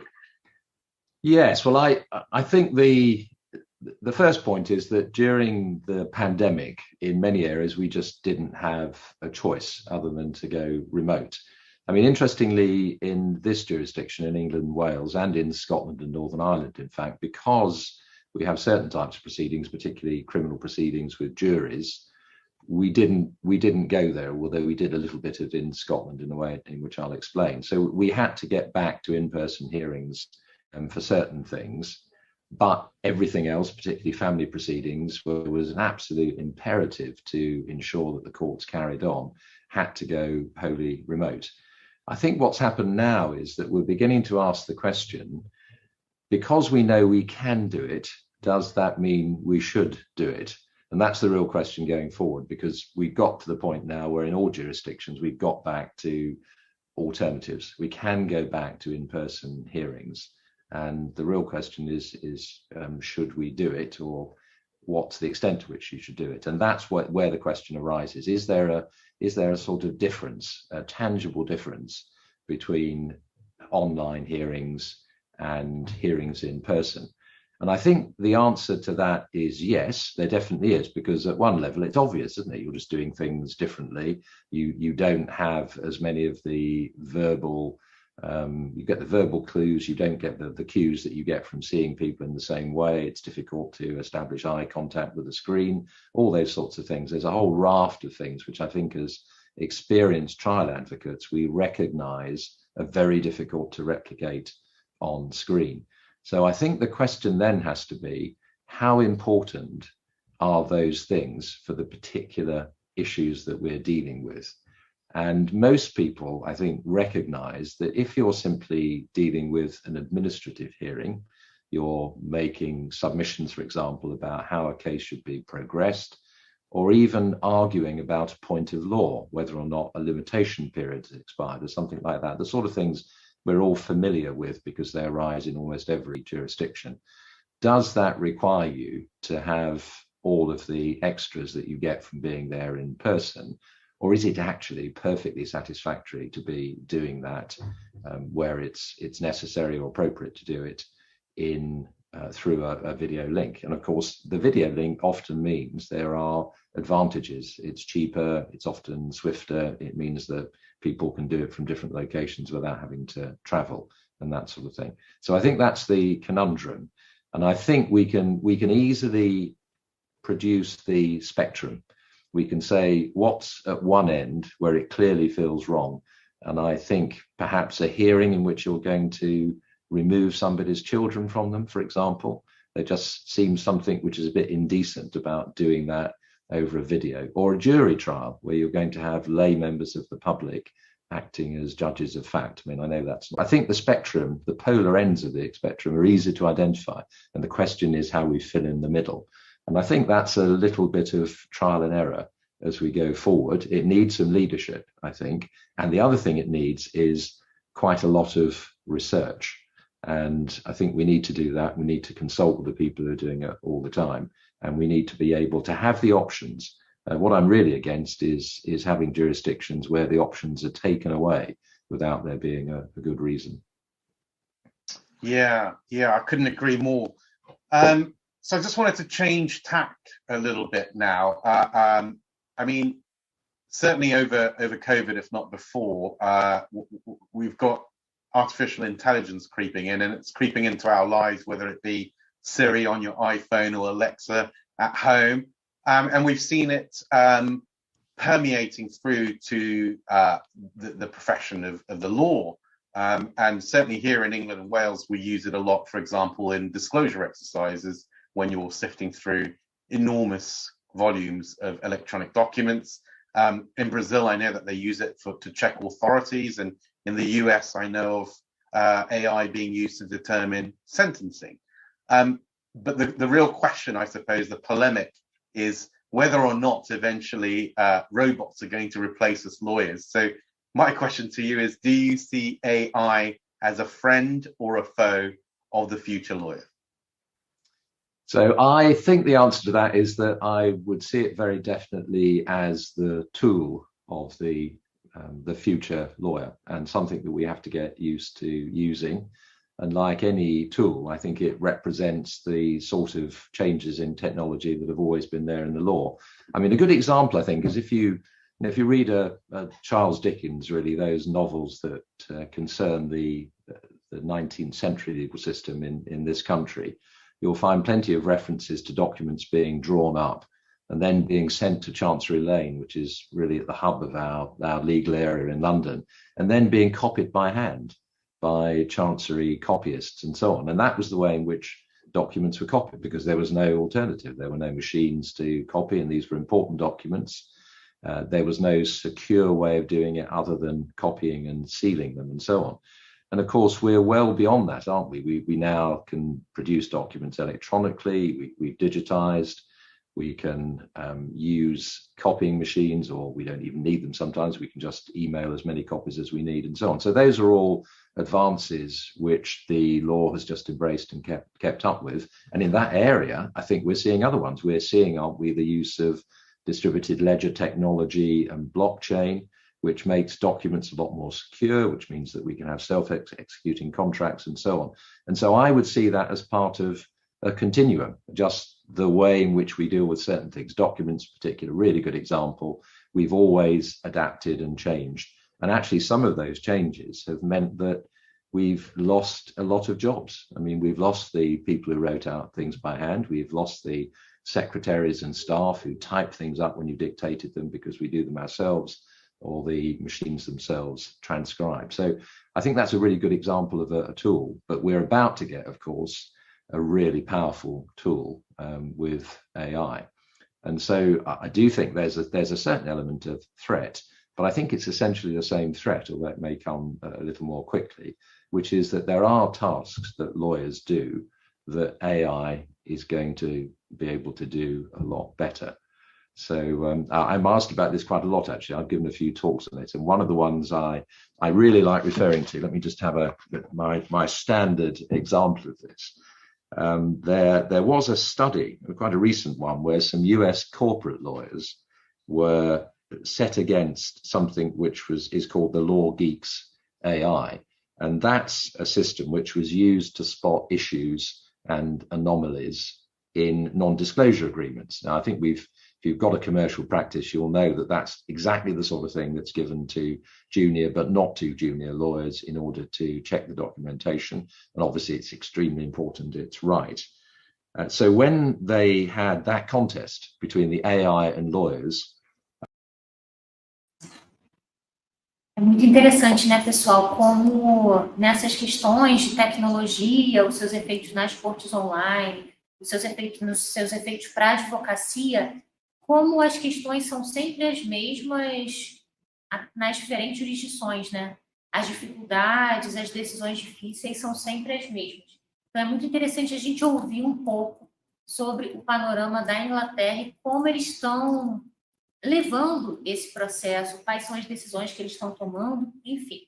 Bom, eu acho que muitos de vocês já ouviram falar, né, desse nosso livro, o livro Justiça Digital, que é um dos livros de uma coleção que a gente tem com a revista dos tribunais. E o Justiça Digital é um livro que vai tratar exatamente das mudanças pelas quais passa o Poder Judiciário a partir de tecnologia. E é muito interessante porque o Justiça Digital foi lançado em 2019, no iniciozinho, né? A sua primeira edição é do início de 2019. E o que a gente viu com a pandemia foi a realização de todas as previsões que a gente fazia nesse livro sobre corte online, sobre inteligência artificial e tudo isso no Poder Judiciário brasileiro. E essa onda de novidade que vem no Poder Judiciário ao longo da pandemia, né, todas essas novidades que apareceram, fizeram com que a gente revisse o livro. A gente lançou, então, uma segunda edição cheia de informações sobre as novas resoluções CNJ, sobre os novos sistemas que foram criados, como o sistema Mandamos. A gente trouxe um artigo específico sobre o Vitor, o sistema de inteligência artificial que o Supremo usa. Enfim, muita novidade está presente nessa segunda edição do Justiça Digital. E é um livro vivo, né, Isabela? Está mais atual do que nunca, né? Apesar de ter sido lançado em 2019. E nesse livro a gente também fala da nova advocacia, né? Cada vez mais procurada. O novo perfil do advogado, as habilidades buscadas, as áreas de direito, que tem mais demanda por advogados, tudo isso está sendo tratado nesse livro. Também mudanças que acontecem na advocacia a partir da jurimetria, volumetria e ciência de dados. E hoje a gente vai sortear um exemplar desse livro. De novo, basta que vocês tirem prints da tela e marquem o New Law nas redes sociais. No final da noite, a gente vai anunciar o vencedor. Lembrando que o Instagram do New Law é @NewLawInstituto, tudo junto. E vamos chamar agora nosso próximo palestrante, Wallace Sintra, que é consultor de tecnologia sênior da Thomson Reuters. Wallace, é com você. Olá, Bruno. Olá, tudo bem? Estão me ouvindo bem? Muito bem. E agora, pessoal, a gente vai dar início à palestra Thomson Reuters. Elimine o Excel e aposte na digitalização e compliance do seu escritório. A palavra é sua, Wallace. Legal. Gente, em primeiro lugar, eu queria agradecer a New Law e parabenizar pelo evento, agradecer aos patrocinadores, aos apoiadores e principalmente a você que nos assiste, que dedica esse tempo para aprender, ouvir e a gente compartilhar aí experiências, né? É um prazer poder estar falando com você nesse momento.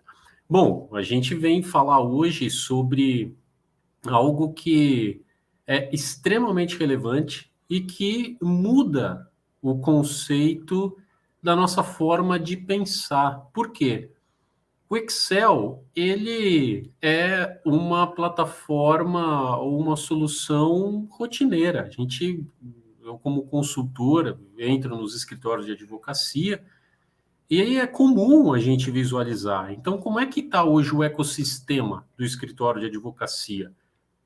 Você entra no escritório, tem a plataforma jurídica, né, que vai fazer o acompanhamento dos processos, dos andamentos. Você vai ter lá o Word, o Excel como ferramentas para se gerenciar aquilo que não é gerenciável pela plataforma jurídica. Então, queria compartilhar um pouquinho com vocês alguns insights sobre o Excel que podem fazer com que a gente mude completamente a nossa forma de pensar, né?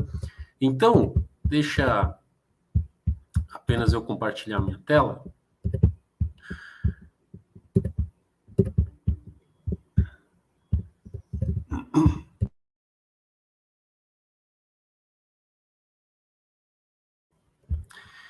Então, primeira coisa que a gente queria trazer, né, como uma reflexão, é primeiro como que o Excel ele é utilizado nos escritórios de advocacia, né, hoje. Quando a gente entra como Thomson Reuters, primeiro a gente verifica que o Excel ele é utilizado para controle de demandas recebidas dos clientes, né.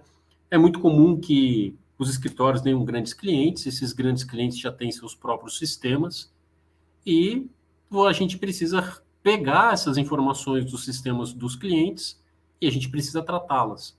Então, se é um processo, a gente tem que atualizar constantemente para verificar se teve atualização. Se é um consultivo, a gente tem que acessar para poder dar o nosso parecer, falar sobre o andamento, dar um prazo, comunicar com o cliente, né? Outra forma que o Excel é comumente utilizado é para consolidar as informações, né? Para fins de tomada de decisão.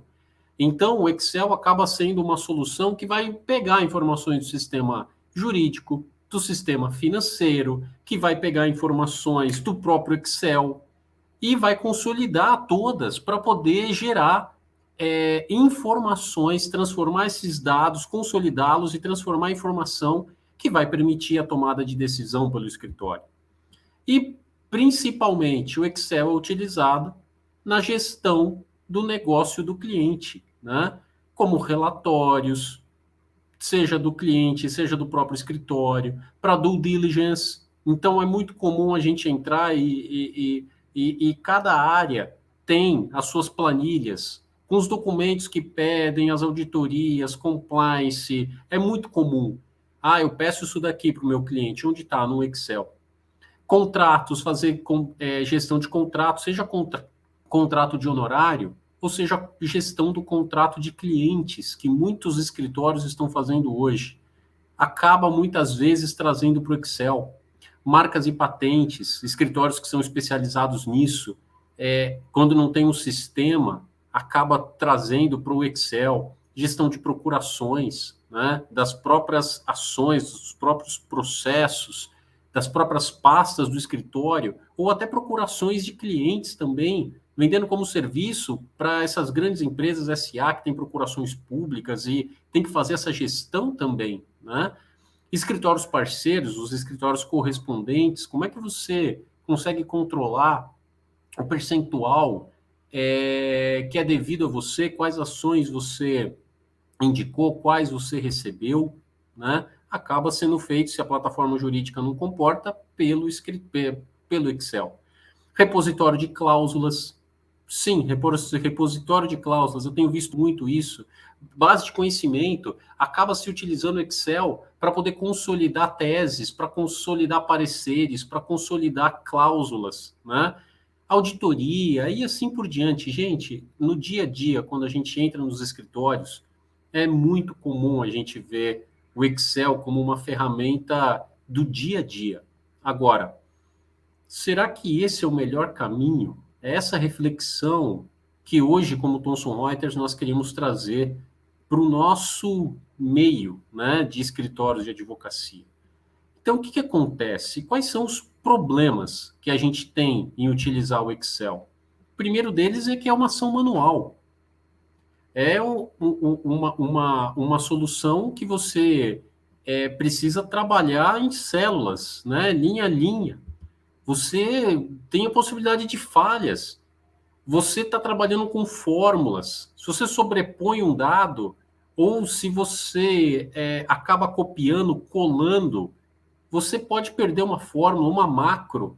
Você tem dificuldade e possibilidade de falha nas atualizações desse material. O que eu tenho visto quando os escritórios recebem aquelas planilhas atualizadas dos clientes? Como é que ele sobrepõe isso no Excel dele? Porque ele já está fazendo, ele já tem no Excel dele comentários, apontamentos, aí recebe para fazer um cruzamento, ele começa a fazer PROC-V, ele começa a fazer fórmula, e parece que essa é a vida normal, né?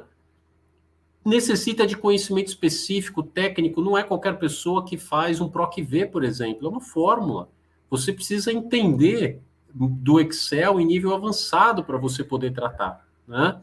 Falta de visibilidade de resultados, porque o Excel, ele não é um dashboard que você acessa pela internet, por exemplo. É um relatório que está na máquina do advogado, né? Como é que você reporta o que está ali para clientes, para gestores, para sócios, né? Carece também de acesso para dispositivo móvel. Hoje em dia, a gente está no mundo digital. Então, como é que o cliente, o gestor, o sócio, podem visualizar do próprio celular o que hoje está no Excel, né? Tratamento de dados de forma não auditada. Gente, o que estava nessa célula antes? O que entrou nessa célula? Quem que mudou isso? A gente está hoje em pleno vigor de LGPD, GDPR, POP, CPO, inúmeras regras ao redor do mundo, incluindo o Brasil, de segurança e tratamento de dados. A partir da hora que a gente tem uma solução que não audita, essa solução é não aderente para o nosso negócio, né? E, claro, carece de funcionalidades básicas, como, por exemplo, criação de fila de responsável. Quem que é o responsável? Desde quando está para essa pessoa preencher aquela coluna, aquela célula, né? Envio de e-mail com alerta, olha, o prazo está passando, o prazo venceu, você precisa preencher esse campo, porque anteriormente foi solicitado isso pelo cliente, né? Formulários, imagina, você ficar preenchendo um Excel, se aquilo não se transforma num formulário dinâmico, inteligente, para você poder preencher com facilidade, né? Se é por formulário que você quer preencher. Como é que funciona a interação com usuários? Não tem a interação em nível de sistema, né? O que existe hoje é só colaboração no Excel. Então, são esses os problemas que a gente identifica e que acaba se tornando algo normal. A gente percebe que os advogados, por não conhecerem outra solução, eles entendem que a vida é daquele jeito. E o que a gente queria trazer hoje de reflexão é que não é desse jeito, não precisa ser desse jeito, né? E aí eu queria trazer para vocês uma solução para isso. E dizer para você que o mercado hoje, como a Thomson Reuters, tem soluções, por exemplo, como o HighQ, que são soluções no-code, voltadas exatamente para trazer do Excel qualquer tipo de planilha que você tenha para tratar qualquer tipo de assunto, para você poder trazer as informações, levar informações, para você poder automatizar e sistematizar a forma de atualização desses dados, a forma de posicionamento e organização, centralização e assim por diante, né? Então, uma plataforma apropriada, né? Você não pode substituir o Excel por um concorrente de um Excel. É uma plataforma apropriada que não é somente uma planilha, mas é exatamente uma plataforma que te interliga todo o ecossistema. Já está lá desde o celular no mundo móvel até com acesso aos sócios, aos clientes, aos gestores, que tem dashboard vivo, automático, que atualiza as informações, que consolida de vários sistemas, que filtra o que tem que ser enviado, que filtra o que foi recebido de uma forma transparente para você. Uma plataforma flexível e já aprovada pelo mercado jurídico, né? Isso é muito interessante de você procurar. Você vê, o Haikyuu que eu comentei, por exemplo, como Thomson Reuters, é uma plataforma de 20 anos de mercado, com mais de 350 escritórios de advocacia ao redor do mundo. Um dos clientes que utilizam, por exemplo, o PEC, que é um grande case que a gente tem, pode comentar, e que traz esse tipo de vantagem. E eu estou falando de um escritório de tecnologia de ponta, focado exatamente para esse mercado de tecnologia, né? Então, uma plataforma flexível, por quê? Porque tem que comportar o seu modo de ser, os seus campos, as suas colunas, os seus formatos, as suas fórmulas, o modo de ser, o modo que o seu cliente envia, e você poder ter flexibilidade de falar, olha, desse cliente eu recebo dessa forma, desse cliente eu recebo dessa outra forma, desse terceiro cliente é uma forma completamente diferente, mas no resultado eu quero juntar tudo, porque eu preciso saber quantos processos eu tenho, quantas consultorias eu dei, qual o valor de tudo isso, por cliente separado, consolidado, que já está disponível em dashboard vivo, interativo, isso já está no mobile, já está para os sócios, já está para todo mundo. Entende a diferença? Além disso, fornece então esses dashboards interativos, esses dados vivos, né? Eu gosto de fazer um comparativo, é a mesma coisa de você querer saber o saldo da sua conta hoje. Você pega certamente seu celular e você acessa o aplicativo do Internet Banking. E você vê a informação real que está acontecendo nesse momento na sua conta. Não é um relatório ou um extrato como quando a gente ia no caixa ou num caixa eletrônico e imprimia, e aquele dado era morto. Ele já poderia ter mudado segundos depois de você ter emitido aquele extrato, né? Aqui são dados vivos, interativos. Além disso, com facilidade de criação da sua planilha, do seu formulário, criação das suas regras de negócio, dos seus e-mails, dos seus alertas, dos campos que te interessam. Então, por exemplo, quando eu estou em vários escritórios, eles sempre alertam, falam, Wallace, fase, risco, e são coisas que eu preciso acompanhar. Então, se tem uma alteração de status, de fase, de risco, eu preciso ser notificado, e eu preciso saber disso antes que o meu cliente saiba. Então, já posicionar o advogado já pode receber um e-mail automático da plataforma com a última atualização. Entende? Essas coisas que começam a dar valor para o negócio e começam a sistematizar e te trazer para o mundo digital. Além disso, a facilidade na manutenção, porque não é só a criação, e é você conseguir manter isso sem depender do fornecedor. E essa plataforma, por exemplo, que eu comentei, o Haikyuu, a Thomson Reuters, ela não tem intenção nenhuma de vender consultoria. A gente, na criação, treina e capacita para que você mesmo possa dar manutenção e criar novas planilhas e você possa navegar sozinho sem depender de investimento adicional. E isso para o negócio é algo extremamente facilitador, que gera receita e que te traz um ganho único, né? Além disso, uma inteligência parametrizável, né? A gente tem aí uma questão de poder gerenciar qualquer tipo de assunto, né? E eu queria, ao final, comentar um pouco disso, e adequada para esse mundo móvel em que a gente vive, né? Então, o que acontece? Você pode fazer aqui, gente, uma gestão de, por exemplo, marcas e patentes do seu cliente, de procurações, de contratos, do seu consultivo, do seu contencioso. Então, eu vou pegar o contencioso, que a gente percebe que é muito comum nos escritórios e é algo da nossa prática do dia a dia. Eu sou advogado também, navego em empresas de tecnologia há mais de 10 anos, então eu vejo sempre, eu tenho um olhar sempre do escritório digitalizado.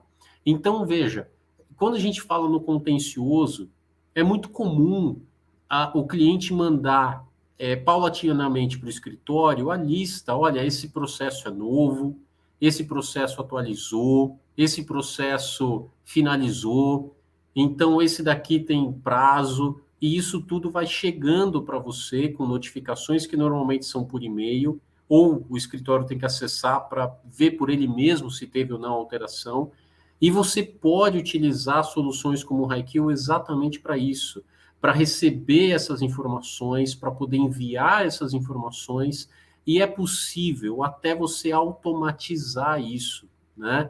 De forma a receber e enviar os dados para o sistema do cliente via integração, via API. Aí isso é um pouco mais técnico, mas só para você saber, são chamadas via internet. Você parametriza a solução para conversar com a solução do seu cliente, se ele permitir isso. Tem muitos clientes que acabam não permitindo, e eles acabam exigindo uma parte de um trabalho manual do escritório, mas tudo bem, mesmo assim o ganho que você tem é exponencial com a digitalização e automação que a gente faz.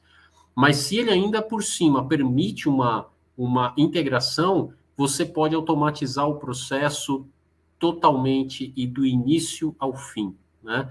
Então, gente, é isso que eu queria trazer hoje para você, de um overview e de uma ideia, um conceito, para a gente poder começar a olhar, ter um olhar diferente, né? Porque, como eu comentei, a gente chega e a gente acaba, às vezes, tratando como se a vida fosse daquele jeito, e às vezes a gente está complicando as coisas. E a vida, ela é simples, se a gente trata ela com simplicidade.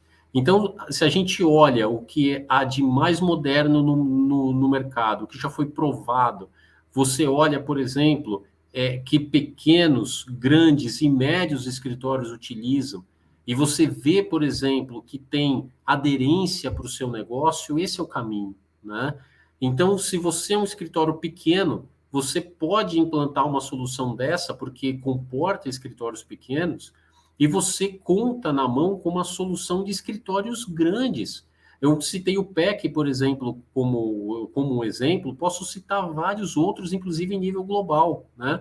Por exemplo, como Garrigues, por exemplo, como Lexmundi, tem 19 mil advogados ao redor do mundo, e você pode utilizar tudo dentro da plataforma. Então, é esse o mindset, é essa a forma de pensar e esses highlights que eu queria trazer hoje para vocês. E eu agradeço mais uma vez pelo evento, parabenizo, obrigado pelo convite, por eu estar aqui, e mais uma vez obrigado pelo seu tempo em parar para nos ouvir e a gente poder compartilhar essas experiências. Bruno, passo a palavra para você. Muito obrigado, Wallace. Wallace, que mais uma vez brinda a gente com uma palestra sensacional. Falou no ano passado sobre Legal Operations, no evento de 2020, e agora falamos sobre como eliminar aí o Excel e as grandes funcionalidades que a Thomson Reuters traz para o mercado jurídico brasileiro e mundial também, mas com esse viés, né, com essa visão para o Brasil.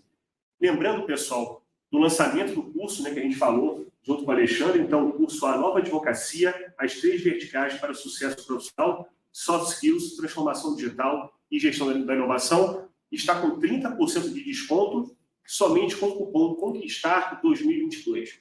Esse curso está disponível no site do New Law, www.newlaw.com.br. Corre lá então que as vagas são limitadas. E agora, continuando, ainda nesse assunto que vem acontecendo no direito, essas mudanças que estão impactando tanto a nossa vida profissional, tanto nas cortes quanto na própria advocacia, a gente vai ouvir um pouco sobre a situação chinesa, lá do outro lado do mundo. Afinal, a gente sabe que muitas tendências se manifestam primeiro na China.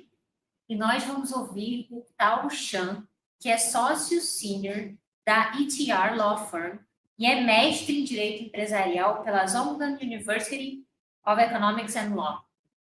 O Tao escreveu um artigo com o Bruno, de quem ele é parceiro no escritório, sobre o avanço do mercado jurídico na China durante a pandemia de Covid-19. E sobre a pandemia, pessoal, a gente sabe que tem sido muito difícil e a gente lamenta todas as perdas humanas que aconteceram desde o início. E também a gente manifesta o nosso respeito e a nossa gratidão por todos os profissionais que atuaram combativamente contra a pandemia e que se expuseram a risco para que as nossas atividades sociais básicas continuassem acontecendo. De alguma forma, para o direito, para a advocacia, toda essa dificuldade acabou funcionando como uma mola propulsora, um momento de transformação da nossa atividade profissional. Nós avançamos muitos anos e alguns poucos meses, falo até de 10 anos de evolução em um ano apenas, incorporando inovações que permitiram que novos advogados, nossos tribunais também, continuassem entregando jurisdição e justiça. E a justiça chinesa foi uma das primeiras a ter que responder a essa nova situação. E a justiça chinesa também é uma das mais inovadoras do mundo, ao lado da brasileira. Vamos ouvir então um pouquinho sobre a experiência deles nesse momento? Com vocês, então, pessoal, Tao Shan.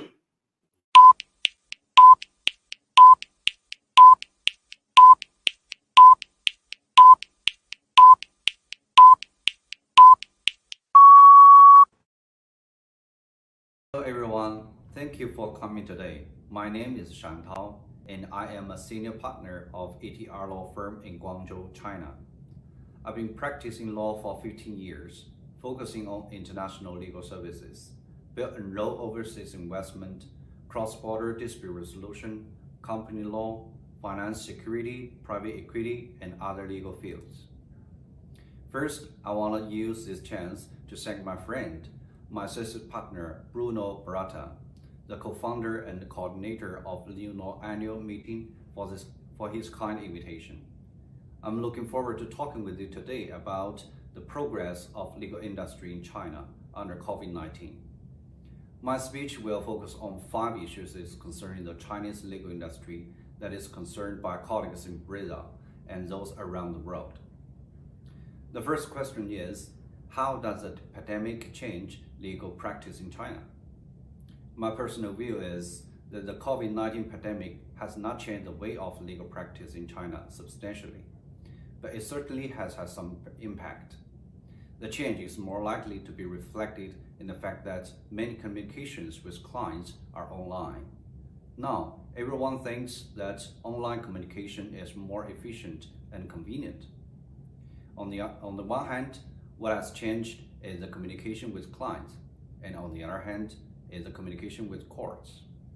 This is also related to the second question, which is about the online court system. At present, the courts have formed mature and complete procedures for online hearings. If there is an epidemic in a certain area, the court would organize and hold an online hearing. For example, the ICC arbitration case we have handled before was tried through online hearings. From my point of view, the impact of epidemic is not so great. Now, activities such as going to the court to hold court sessions and communicating face-to-face with clients have gradually returned to the normal offline mode. The second question is, how does the online court system work in China?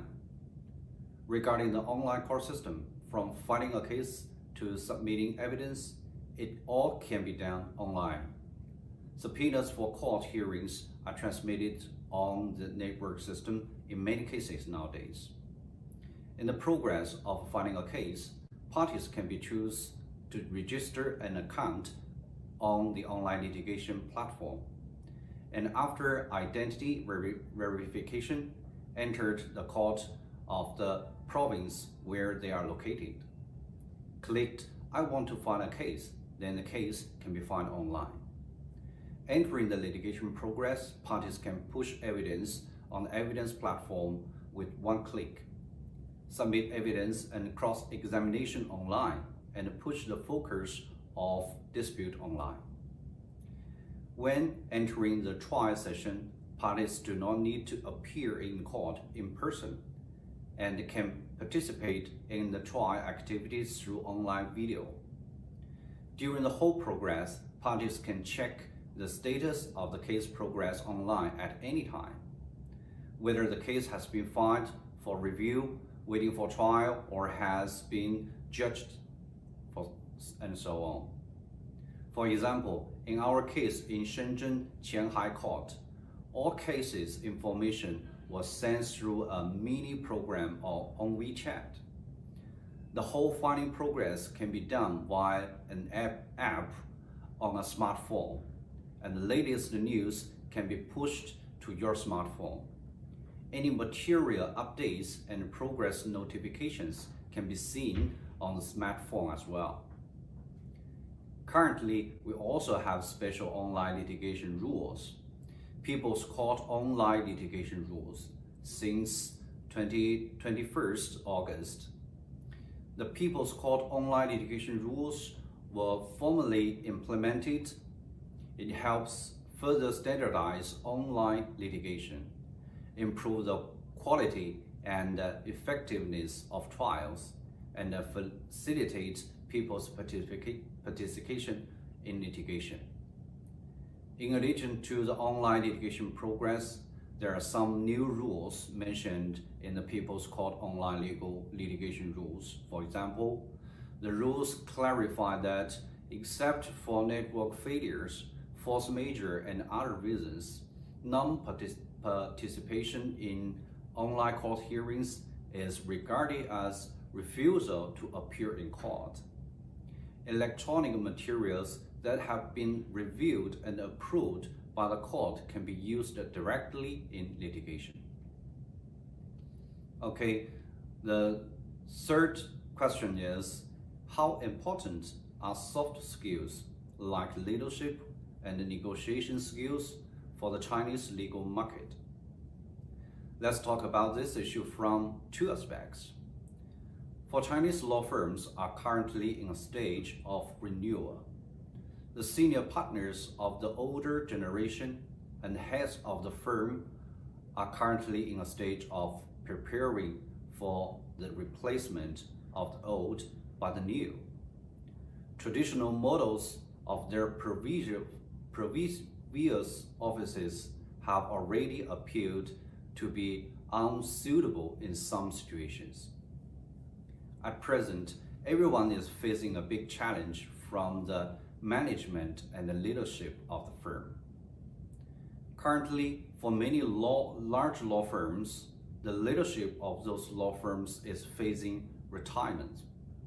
How to take over the leadership role and how to build the next generation leadership with outstanding management talents are the most prominent issues those law firms are facing today. The older generation of lawyers who are pioneers after 20 to 30 years of advancing the once renaissant legal industry of China, they have become canons. Their successors do not have such advantages. How they lead and how to promote the development of the law firm requires outstanding leadership skills. The above is this issue from the perspective of firm management. If we talk about the importance of negotiation skills in the legal market, we are talking about assisting clients in negotiations. Then I think, first, negotiation skill is also very important. Second, Chinese clients, in many cases, still do not realize the importance of the lawyer's role in the negotiation progress. Their knowledge of lawyers' legal services may remain at a relatively shallow stage. When they think about the legal services, they may think about finding a lawyer to file a lawsuit, issuing a legal opinion, or conducting legal analysis on legal issues. Lawyers have not been integrated into their business activities, business operations, especially business negotiations. This does require a long progress for them to be aware of the importance of legal services during their business negotiations. On the other hand, lawyers also need to reinforce the importance of their roles in negotiations. For example, in communication with clients, whether it is litigation or non-litigation cases, some lawyers only care about legal issues. and many may not know much about business logic. At the same time, communication with clients may also involve some physiological skills. When lawyers are facing a legal negotiation, there are often psychological reasons behind it. These might be two reasons for this situation. One is that the lawyer may not realize the importance of negotiation and the client's psychology. And the other is that it is often difficult for them to take the time and effort to take this issue into account. So they have simplified the handling of many cases. We now have a small civil dispute at hand, and we want to do some mediation works for this case. We need to use communication skills and the psychological perspectives. I think many lawyers are not good at it. What a lawyer is good at is either right or wrong. They do not care about emotions and thoughts of involved parties. I think lawyers should be concerned about the inner worlds of different parties involved in the dispute and bridge the gap between them to eventually achieve the purpose of reconciliation. The next question is, what are the new trends for the Chinese legal profession, especially in post-pandemic world? The main trend is still is the internet. This means that the form and the mode of legal service provision have undergone great changes. On the one hand, many lawyers now use TikTok or other short video platforms to promote themselves. Through a short video, they will popularize some pieces of legal knowledge and tell small legal stories.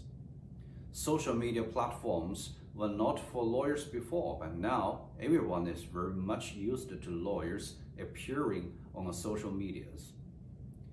In the second aspect, many law firms are also increasing the construction of their online platform and the systems.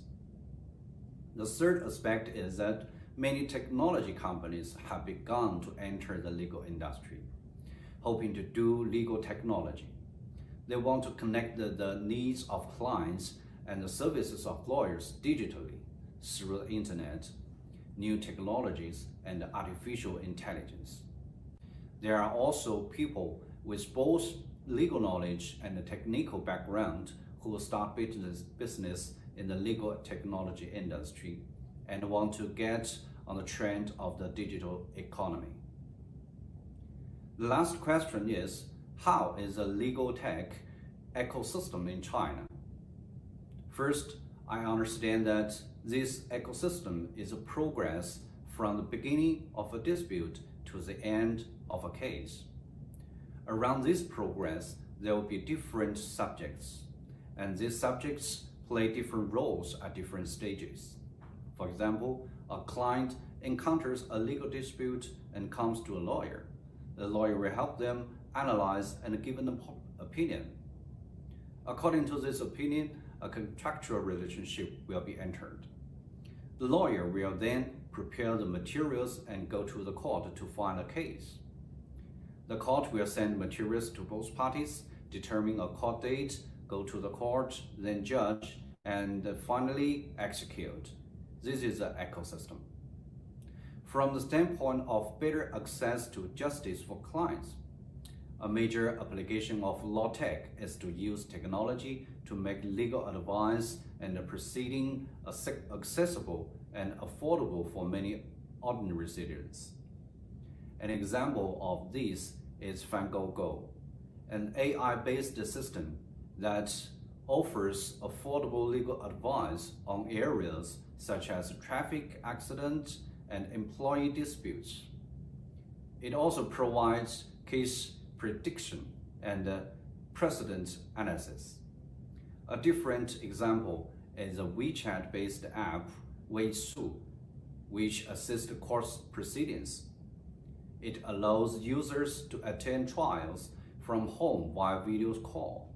submit call files, and give testimonies that are transcribed by WeChat's voice-to-text technology. Weishu was first used in the Beijing Intellectual Property Court in 2017 and is frequently used in the intellectual property trials.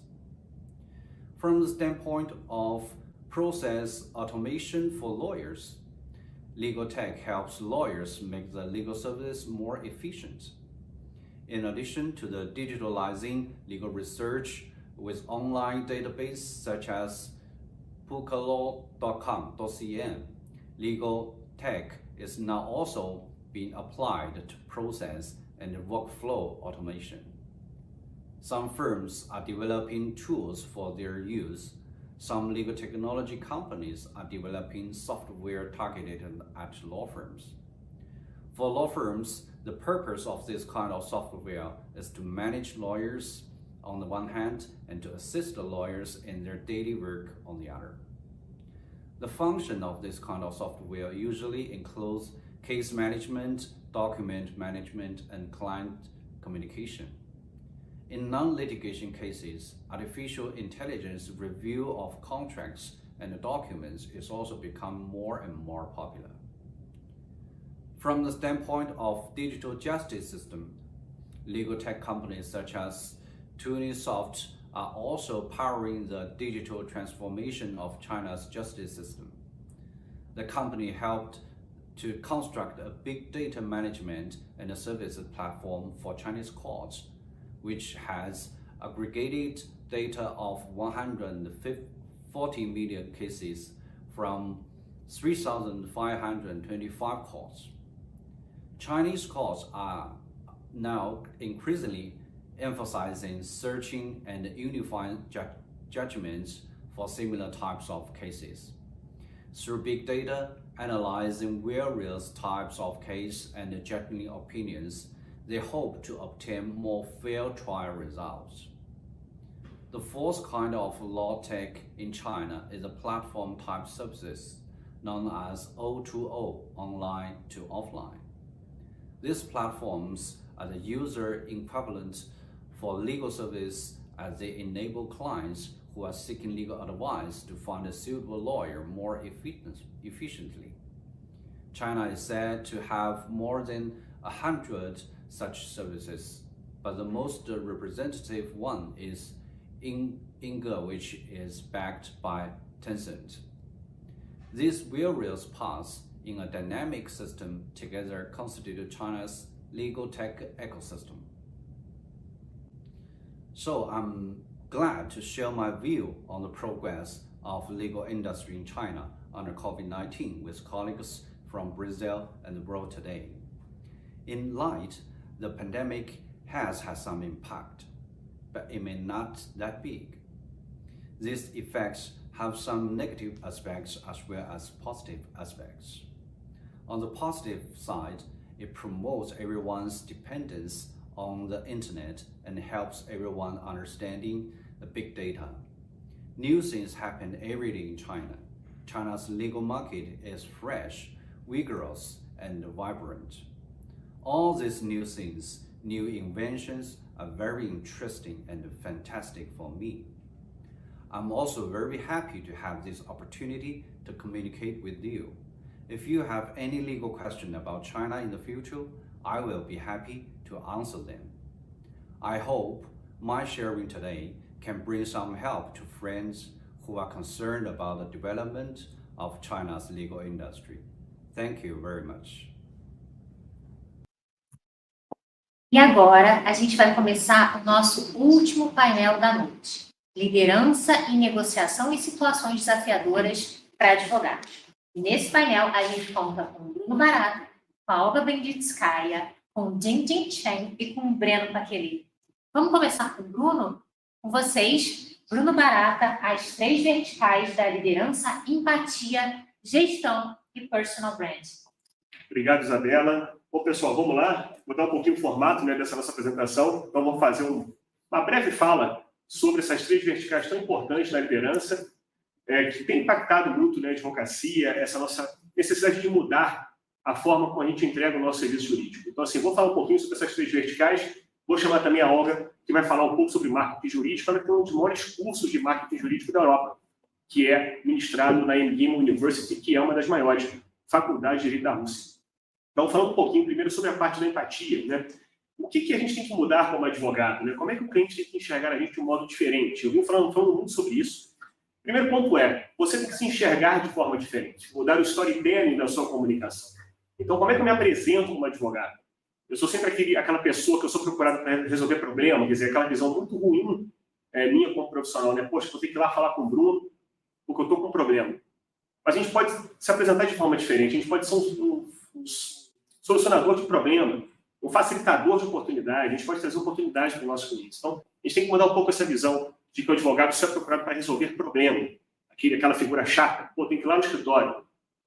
Com certeza é problema, né? O arquiteto vai construir uma casa, todo mundo está bem, tem dinheiro para construir a casa, então o arquiteto faz um projeto bonito, então é um outro tipo de mindset. A gente também tem que ter esse mindset. Então, eu, como advogado, posso oferecer soluções para o meu cliente e não só resolver os problemas que ele tem. Então, o primeiro ponto é, o que você pode mudar na sua apresentação, na forma como você pensa e, sobretudo, na forma como você se comunica com as pessoas. Isso é um ponto fundamental que parte de você. Então, o primeiro ponto é, você tem que ter um mindset empreendedor, pensar no seu escritório como um negócio.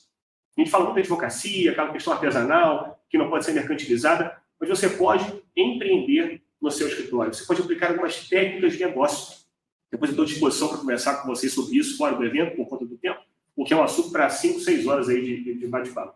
Mas como é que você pode aplicar técnicas de empresa no seu escritório de advocacia e ter muito mais sucesso, seja na forma como você entrega, na velocidade, na eficiência e por aí vai, tornando o seu cliente uma experiência muito mais agradável para ele.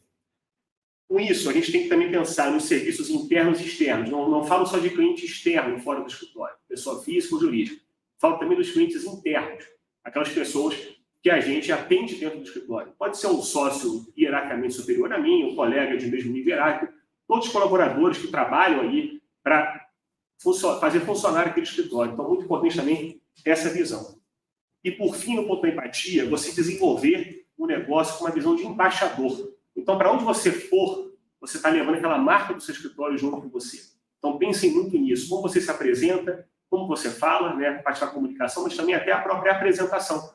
Então, quando eu olho para o Bruno, eu olho para o escritório dele, eu olho para o tipo de serviço, olho para a qualidade que ele entrega. Então, não adianta eu ir fazer uma palestra agora, por exemplo, eu colocar aqui uma bermuda florida, uma camisa regata, um chinelo, como se estivesse indo à praia. Não vai funcionar essa comunicação, vocês não vão conseguir nem absorver o que eu estou falando. Então, eu tenho que me trajar de forma adequada para o momento. Então, tudo isso a gente tem que pensar e desenvolver cada vez mais. E falar um pouquinho da parte da gestão. Gestão que, nesse mundo híbrido, foi um grande desafio para todos nós. Eu realmente também fiz uma revolução absurda no meu escritório, virtualizei muitas atividades, isso reduziu muito o custo e aumentou a eficiência de forma muito grande. Também é outro assunto muito interessante para a gente também desenvolver posteriormente.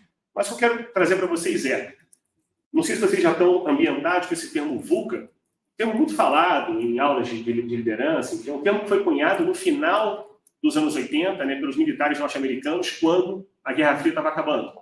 Então, quando a União Soviética estava acabando, o muro de Berlim caindo, aquela confusão toda, que os militares falaram, não, como é que o mundo vai ser agora? Né? Quer dizer, é um mundo que a gente não sabe o que vai acontecer. Ficaram desde o final da Segunda Guerra, né, em 45, com aquela situação de Guerra Fria, aquele mundo polarizado, né, em dois polos ali, e agora é um mundo que se abre, né? E o que vem pela frente? Então, eles definiram aquele mundo daquela época como um mundo incerto, complexo, ambíguo e volátil. VUCA é o acrônimo das palavras em inglês.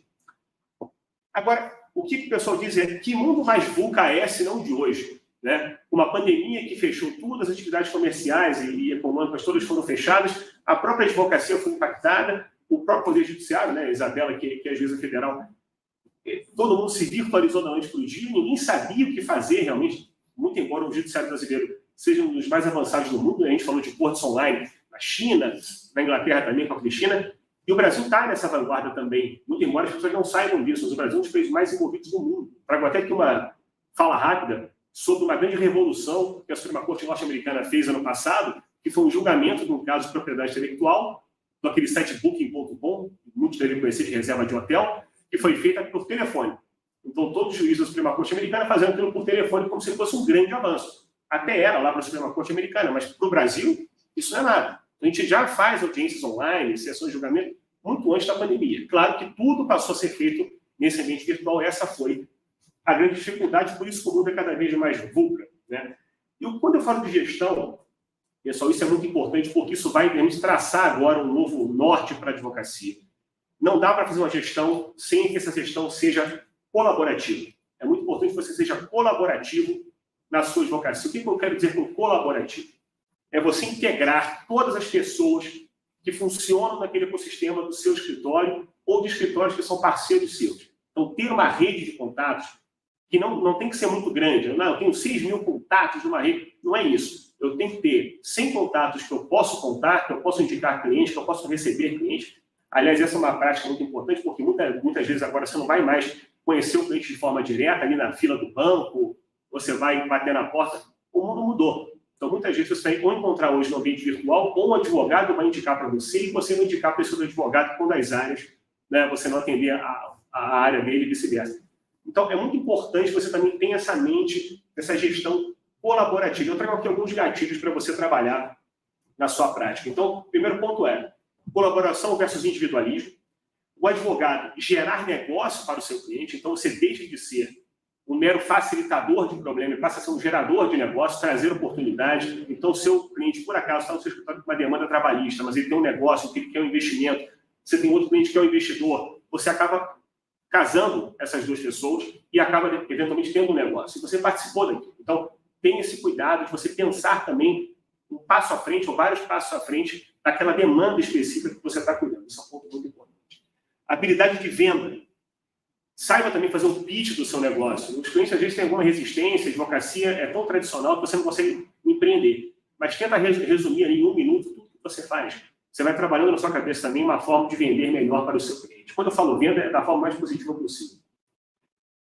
Uma preocupação também é de conseguir um cliente e dividir. Muitas vezes no escritório, quando alguém consegue um cliente, não quer dividir com ninguém. Seja o trabalho, muito menos o honorário. Isso é muito importante. Então, aprenda a dividir, a redividir méritos, dividir conquistas, e a dividir também o trabalho, as expectativas, e tenha certeza que essa outra pessoa, esse outro sócio seu, também vai agregar no futuro quando ele tiver uma oportunidade. Essa rede colaborativa que funcione é muito importante. Com isso, você vai ter um efeito de reputação muito significativo na sua profissão.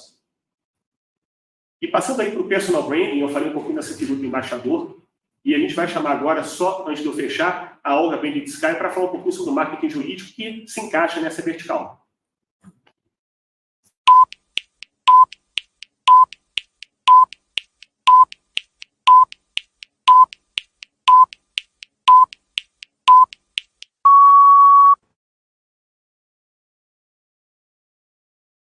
Dear colleagues, I'm happy to welcome you all to the New Law Annual Meeting. This year we are facing big challenges. To stay safe, not only ourselves, but in our businesses as well. I'm really happy to have this opportunity to deliver a keynote at the 2021 edition of your conference. Of course, the pandemic brought about many changes to the way we live and work. Some changes are short-term, others will potentially last longer. Law firms and in-house departments, legal departments are increasingly evaluating what the post-pandemic world and new normal will look like. I would like to share with you my predictions about what the future of legal marketing will look like. So first prediction is that managing partners and heads of legal departments will fully recognize the benefit of a solid digital strategy and the importance of technology for legal marketing. Clients around the globe are turning to the firms with most effective outreach to e-commerce or digital capabilities. We'll remember working remotely, electronic signatures, video conferencing. Those who are not prepared for this new format will lose future clients and employees. And of course, I expect changes within law firms, leaders who begin to truly understand the value of digital marketing. My second prediction is that marketing plans will come together faster. This crisis over the past a year showed us that customer demands and requirements can change quite literally overnight. And 6 months legal marketing plan may not be as valuable as once thought it was. My third prediction is about people who will work from home more. Many of us are participating in the largest work-at-home experiment that was ever conducted. And the longer it continues, the more we are going to learn. Questions to answer for partners and business owners.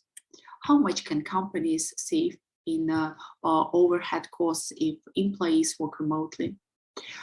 Second question is, will employees end up preferring their home offices to long commutes, or will they miss their comrades and collaborations of shared workspaces? In my country, mixed format is preferred by leading law firms, as employees have proved that they can perform well from home, but there are still some aspects of legal work like business trips, courts, clients meetings that are still needs offline format. Video conferencing has become invaluable for our teams, client meetings, and even conferences. Moreover, such platforms as Zoom, Skype not only keep us on task work projects, but also help everyone feel less isolated. Third prediction is that innovative virtual events appeared. Most big companies are cancelled in-person events since the end of 2020, and some even into 2022. Many of those events are being transformed into virtual experience, like St. Petersburg International Legal Forum, for example. We participated online last year in this forum because lawyers want to continue to stay in touch with their clients, partners, and etc. We lost a lot, namely networking. And offering a webinar is not going to be as effective.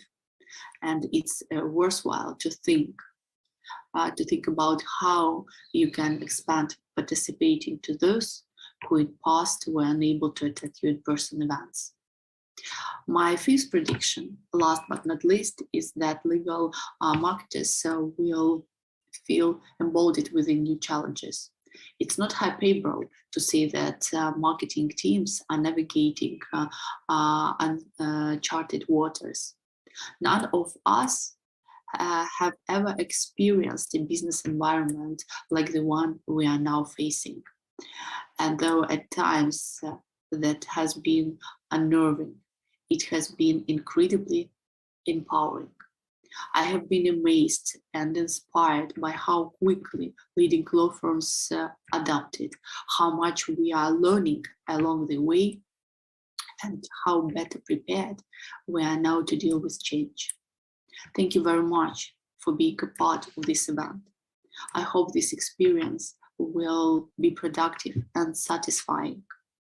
I leave you with my best wishes for health and safety, as well as meeting the challenges of the new normal. Thank you.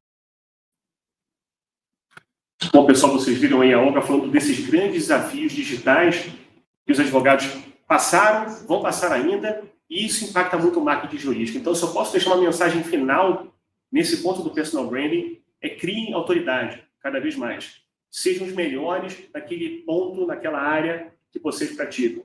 Então, trabalhem muito isso dentro de vocês, escolham a área que façam vocês felizes, não aquela área que eu vou ganhar mais dinheiro, eu vou ter mais sucesso. O primeiro ponto é ser feliz. Se você não for feliz naquilo que você faz, você não vai ter sucesso. Pode ter certeza do que eu estou falando. Então, procurem ser felizes para depois vocês buscarem realmente alçar os passos para o sucesso de cada um de vocês. Então, esse é o ponto fundamental que eu queria dizer. Criação de valor para tudo que você faz. Crie valor em toda atividade que você faz, seja para o seu cliente, seja para os clientes também internos do próprio escritório.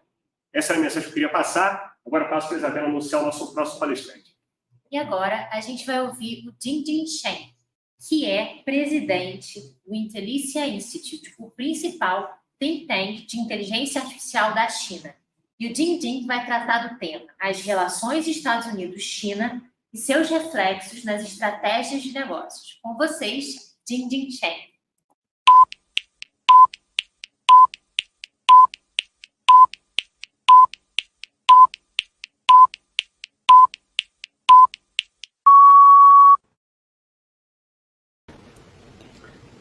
Hello, my name is Jingjing Chen, and I'm a professor of international relations at Jinan University in Guangzhou, China. And it's my great pleasure to be at this event. So today I would like to talk about China's technology policies and US-China competition. And as all of you know, China now is quickly, rapidly advancing in the technological ladder, but it is facing a lot of headwind because of the global transformation and the US-China geopolitical competition. So what is the global transformation and the US-China geopolitical competition? And everybody now is realizing, including every government, every corporation, and many individuals, that in the future, technology forces will be the driving forces behind economic development, social advances, and fighting global problems like pandemic and climate change. So under this context, China has decided to catch up the technological ladder with other advanced countries. But in the near future, of course, China, because of lack of resources, lack of talents, lack of coherent policies, and all those things together, will find difficulties in advancing its technological core forces. Moreover, under the US-China geopolitical context, and there are more difficulties for China to catch up with other advanced countries.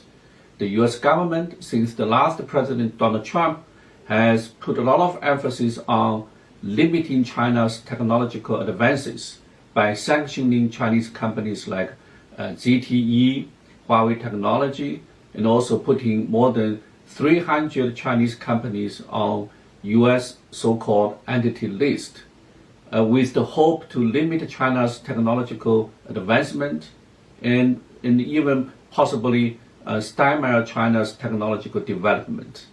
And so far, this approach has been met with mixed success and failures. And for example, let's look at Huawei. Huawei has been badly hurt by the US sanctions, particularly in the area of semiconductor chips. So Huawei company now is unable to produce the high-end mobile phones because of the lack of high-quality chips from US companies. But Huawei company is trying to adapt to this new situation by being creative and being able to move into other high technology areas like new energy, cars, so on and so forth. So even in this case of Huawei, we cannot say that the US approach has been a total success. So what are the US intentions?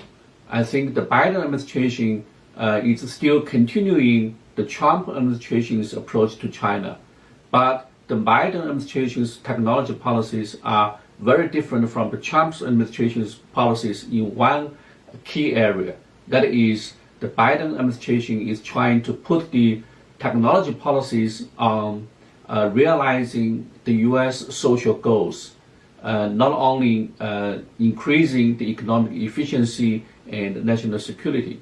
So for Biden administration, the number one goal of its technology policy is to serve the society's needs, including climate change and poverty reduction in some communities, especially the vulnerable communities, the minorities, racial minorities, and by giving them more economic opportunities. So the US technology policy will first serve those areas. And many of the top priority issues include research and development, internet and the digital economy, communication technologies, education and the skills upgrade, international trade, advanced manufacturing, biotechnology, and energy creation, so on and so forth. But in the meantime, the US government is trying to increase expanding and also increase regulation. Think about Facebook, and many US policymakers, including senators, are now criticizing big multinational tech companies like Facebook for being too much emphasis on profits instead of social ethics. And the US government under Biden is also trying to strengthen multilateralism, and by investing more in research and development, bridging the gap of digital economy, and by increasing investment in the public, so on and so forth. And of course, the US needs help from other European countries, Japan, South Korea, so on and so forth. But on the domestic side, the government is also facing a lot of pressure from the social progressives, so to speak, because the social progressives, especially among the Democratic Party, they want the government to put more emphasis on privacy protection, artificial intelligence, automation, and digital economy platform, and also increasing the taxes, which would be a huge debate in the US domestic politics. So all these burdens, financial burdens and technological burdens, will be debatable whether they, in the long run, would like to lead to more benefits than costs. Of course, how to handle the issue of competition with China, international cybersecurity, and cross-border data transfer, and the Biden administration would need to have more cooperation from the international community, especially from its allies in Europe and Asia Pacific. But how does China respond to all of this new transformation and the new US approach, a hardening approach toward China? I think the Chinese government has been doing two things since the last year or so. Number one, the Chinese government has realized national autonomy and national security would be the top priorities for China. Because without national autonomy, Chinese economy as a whole and China's technological sector in particular will be handicapped by the US. Think about the Huawei example again. When the US decided to cut its chips export to Huawei company, and this company will not be able to make the high-end mobile phones for China's domestic consumers and also global consumers. So this is a very good example of how China cannot rely on US semiconductor sector or other sectors, including food sector, energy sector. So the Chinese government since last year has decided, or even before that, has decided that national autonomy is the only viable means toward future economic development and social development. So nowadays in China, from the central government to provincial government and even to city governments, all levels of governments have really put a lot of resources and efforts into making Chinese technological companies more independent and more creative and more autonomous. And of course, this will be long process given the huge gap between China's technology sector and other more advanced economies. But one advantage China has is huge talent pool. Think about how many Chinese PhDs each year Chinese universities will produce. And according to a study by Georgetown University earlier this year, China every year produces about 5 times of US engineers with engineering background, STEM background, so to speak. So China now last year produced, if I remember correctly, more than 50,000 PhDs in the STEM area. And the US produces more than 10,000. And even among that 10,000 PhDs in the STEM area, about half of them actually come from foreign countries. So in the future, the Chinese university will also continue this trend by producing maybe even more PhDs in the STEM area. But this is only the number. The quality may be a different issue. But even in the quality area, the Chinese PhDs are also catching up in some areas very quickly with the US ones, by just looking at their the number of published papers and the number of the patents they have applied in recent years.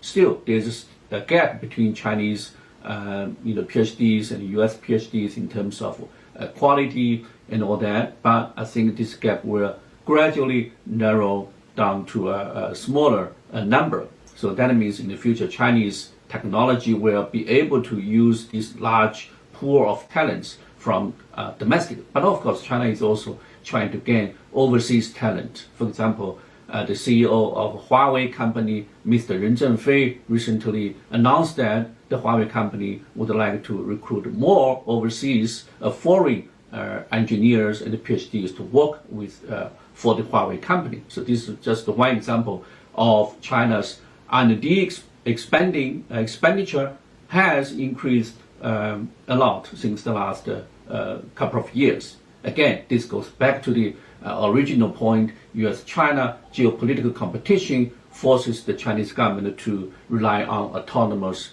and domestic talents and technology companies. And another approach China has decided to launch is to focus on maybe some people would call the German model more than the US model. So the German model maybe not so accurate, is based on its economy. It's basing its economy on more not just multinational big corporations like Facebook, Google, IBM, but rather on some small and medium enterprises.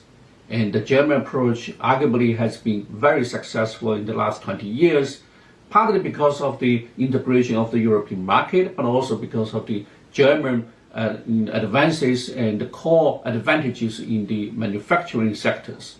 So China has decided to, at least partially, to learn from the German model by focusing more on the medium-sized and the small-sized enterprises, technology companies particularly.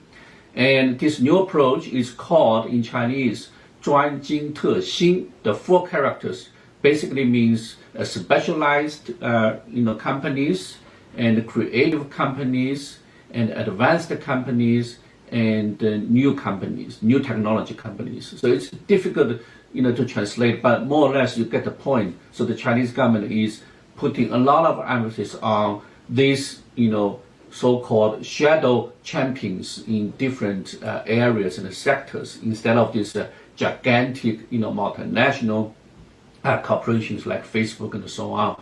So in the future, we could expect that China would have a large number of these shadow champions in very specific sectors, like new materials, like biotechnology, so on and so forth. And even in my city, Guangzhou city in southern China, we have, at least from what I have learned from the local district government, there are 30 to 40 technological companies that are waiting to be go public.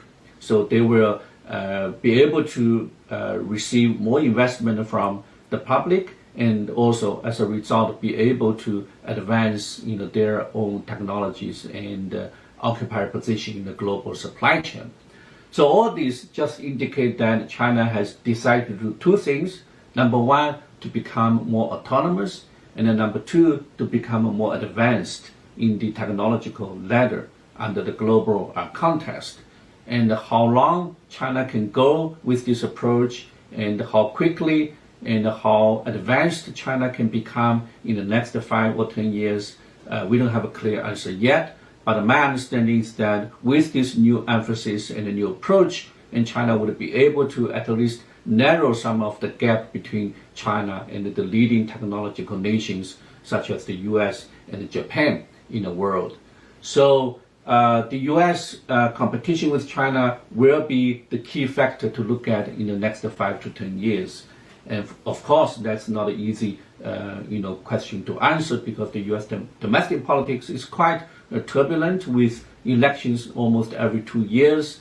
at the federal level, at the local level, so on and so forth. And each U.S. new government has its own sort of personalities with different emphasis on, dealing with China, so on and so forth. So I think this is a great time to study great power relations like the U.S. and China, but also don't forget other emerging powers like Brazil from your country. I think will also be very important in affecting and transforming this global competition and global geopolitical sort of a grand game. So with that, I would like to conclude my remarks. And again, I would like to thank you for hosting me and giving me a chance to say something about China. And I look forward to meeting you, all of you, in person sometime next year when the pandemic is over. So thank you very much, and I hope to see you again in the near future. Muito bem, assistimos aí Dingding Chen, presidente do Intelligence Institute, o maior think tank de inteligência artificial da China, também muito focado em relações internacionais. O grande trabalho que o Dingding faz na China em relação com outros países. E, pessoal, caminhando agora, então, para a nossa última palestra da noite de hoje, desse nosso primeiro dia do terceiro New Law Annual Meeting. Vamos chamar agora o Breno Paquelê, um querido amigo, coordenador do New Law, especialista em negociação estratégica empresarial pela Harvard Business School, a Escola de Negócios de Harvard, e pelo MIT. Breno vai falar sobre instabilidade econômica e negociação em situações desafiadoras. Breno, com você, boa noite. Oi, Bruno. Obrigado aí pelo convite. É um prazer encerrar esse dia de hoje num evento com profissionais tão qualificados. Então, espero fazer jus aí a essa honra de fechar esse dia. E eu vou falar sobre negociação em cenários desafiadores, né? E esse momento de instabilidade econômica, crise sanitária, financeira, certamente é um deles. E o que é muito importante pensar nisso em relação à negociação é que esse cenário ele impacta os negociadores, né? Quando as pessoas se veem em situações de incerteza, elas tendem a ficar na defensiva ou adotar uma postura mais individualista, egoísta, e isso certamente impacta negativamente as negociações. Eu digo que as habilidades de negociação elas são desejáveis em qualquer cenário, né? Então, a gente negocia por boa parte dos nossos dias, né? Em atividades que são muito importantes. Então, se essas habilidades são desejáveis em qualquer cenário, elas, nos momentos desafiadores, são essenciais. Os estudos indicam que você adotar uma postura inadequada na negociação faz com que os negociadores desperdicem até 80% do valor que eles poderiam buscar ou do que eles poderiam criar dentro de uma negociação. Então, se desperdiçar valor, deixar dinheiro na mesa já é ruim numa situação normal, num cenário de escassez, você simplesmente não pode se dar o luxo de deixar dinheiro na mesa, né? De desperdiçar oportunidades de criar valor. E eu apresento a negociação baseada em 5 pilares, tá? Vou até compartilhar aqui minha tela para falar sobre esses pilares. Então, tive um probleminha aqui, mas eu vou falar sobre os pilares de qualquer forma. Eu divido a negociação em 5 pilares, que são a postura, a preparação, a comunicação, táticas e emoções. E eu vejo que alguns desses pilares são muito relevantes nesses momentos de dificuldade, momentos de crise, momentos de instabilidade. Tá? Eu diria que os principais deles são a postura, a preparação e as emoções.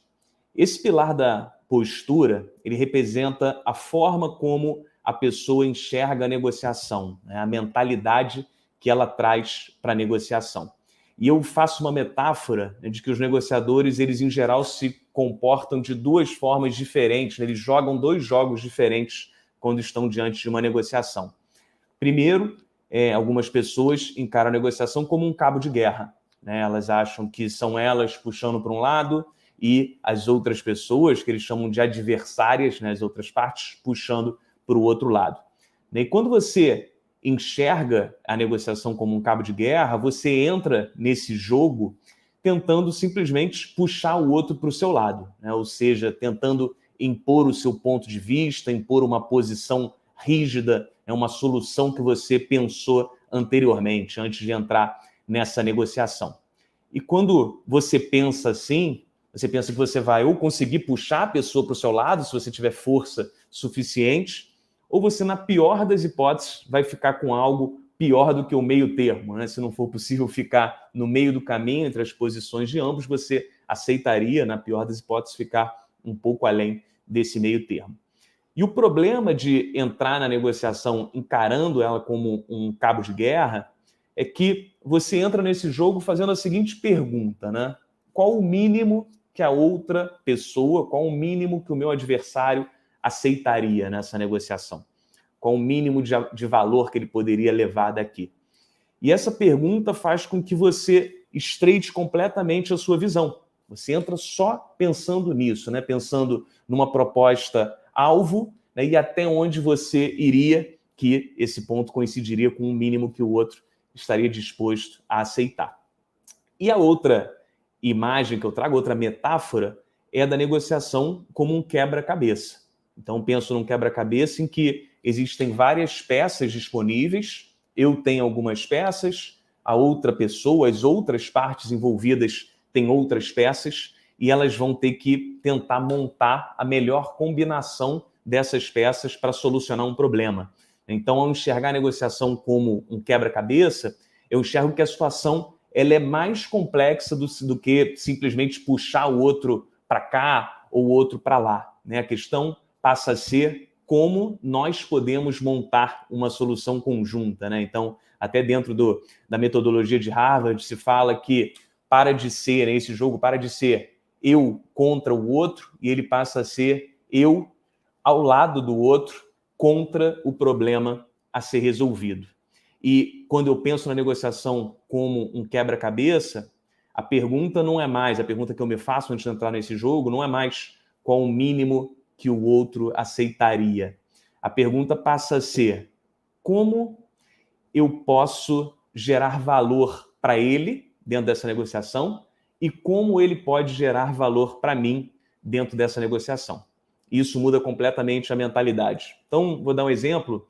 Numa empresa em que eu estava desenvolvendo um projeto, a empresa produz pincéis e tintas, materiais artísticos. Essa empresa anunciou a venda desses produtos online e ela recebeu, assim, em algum momento, ela usou para fazer esse anúncio algumas imagens que ela acreditou que eram de domínio público e recebeu uma notificação de uma artista, né, alegando que um desses anúncios continha uma obra dela e entrou pedindo ali um ressarcimento sobre isso.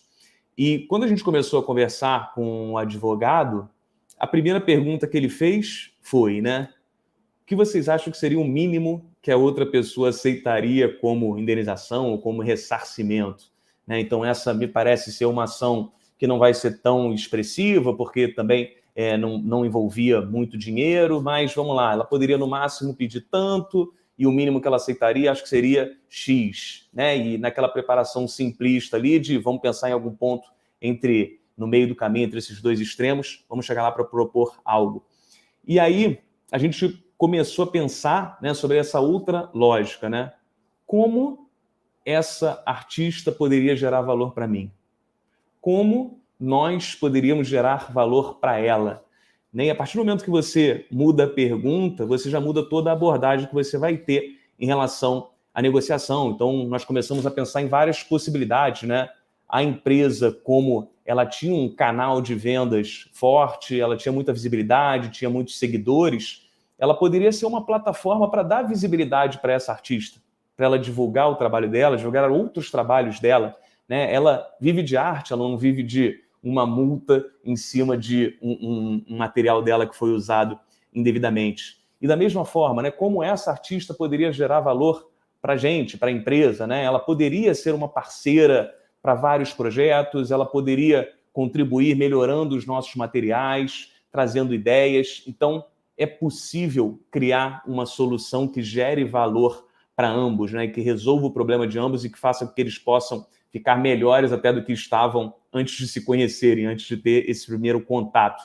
Então, o que eu penso é que adotar essa mentalidade de criar valor na negociação, isso não tem nada a ver com ser bonzinho, ser ingênuo, ser amigo, né? Eu acredito que essa é a melhor forma de resolver o seu problema, né? Eu digo que a melhor forma de resolver o meu problema numa negociação é ajudar a outra pessoa a resolver o problema dela, porque a negociação ela é uma situação de interdependência.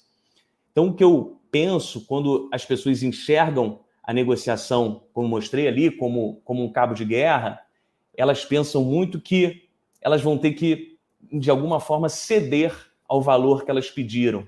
E eu não gosto de pensar na negociação tanto com a visão de ceder, eu gosto mais de pensar na negociação como uma visão de flexibilidade. Tá? Flexibilizar não significa abrir mão dos seus objetivos, significa que você pode alcançá-los, você pode chegar até ele, até os seus objetivos, por caminhos que você não imaginou anteriormente. Tá? Isso se relaciona com essa metáfora que eu faço do quebra-cabeça. Outro exemplo, né, que a gente viu bastante aí durante a pandemia, que foi uma dor de cabeça, é a questão da relação de aluguel, né, tanto aluguéis comerciais quanto residenciais. Eu vi que muitos inquilinos se viram numa situação que não tinham mais condição de pagar o aluguel, né, durante a pandemia, ou foram demitidos, ou tiveram uma redução expressiva nos seus salários, também nos aluguéis comerciais, empresariais, as empresas com uma perda gigantesca de receita, e as pessoas se viram na necessidade de renegociar, repactuar essa relação. E algumas pessoas entraram com essa lógica do cabo de guerra, né? Simplesmente vou fazer uma proposta, não estou disposto a ceder nada em relação a ela, e ficar ali numa discussão simplesmente em relação a valor financeiro nominal. E muitas vezes esses pontos, né, a proposta de um e a proposta do outro, eram muito distantes, simplesmente não havia uma zona de convergência.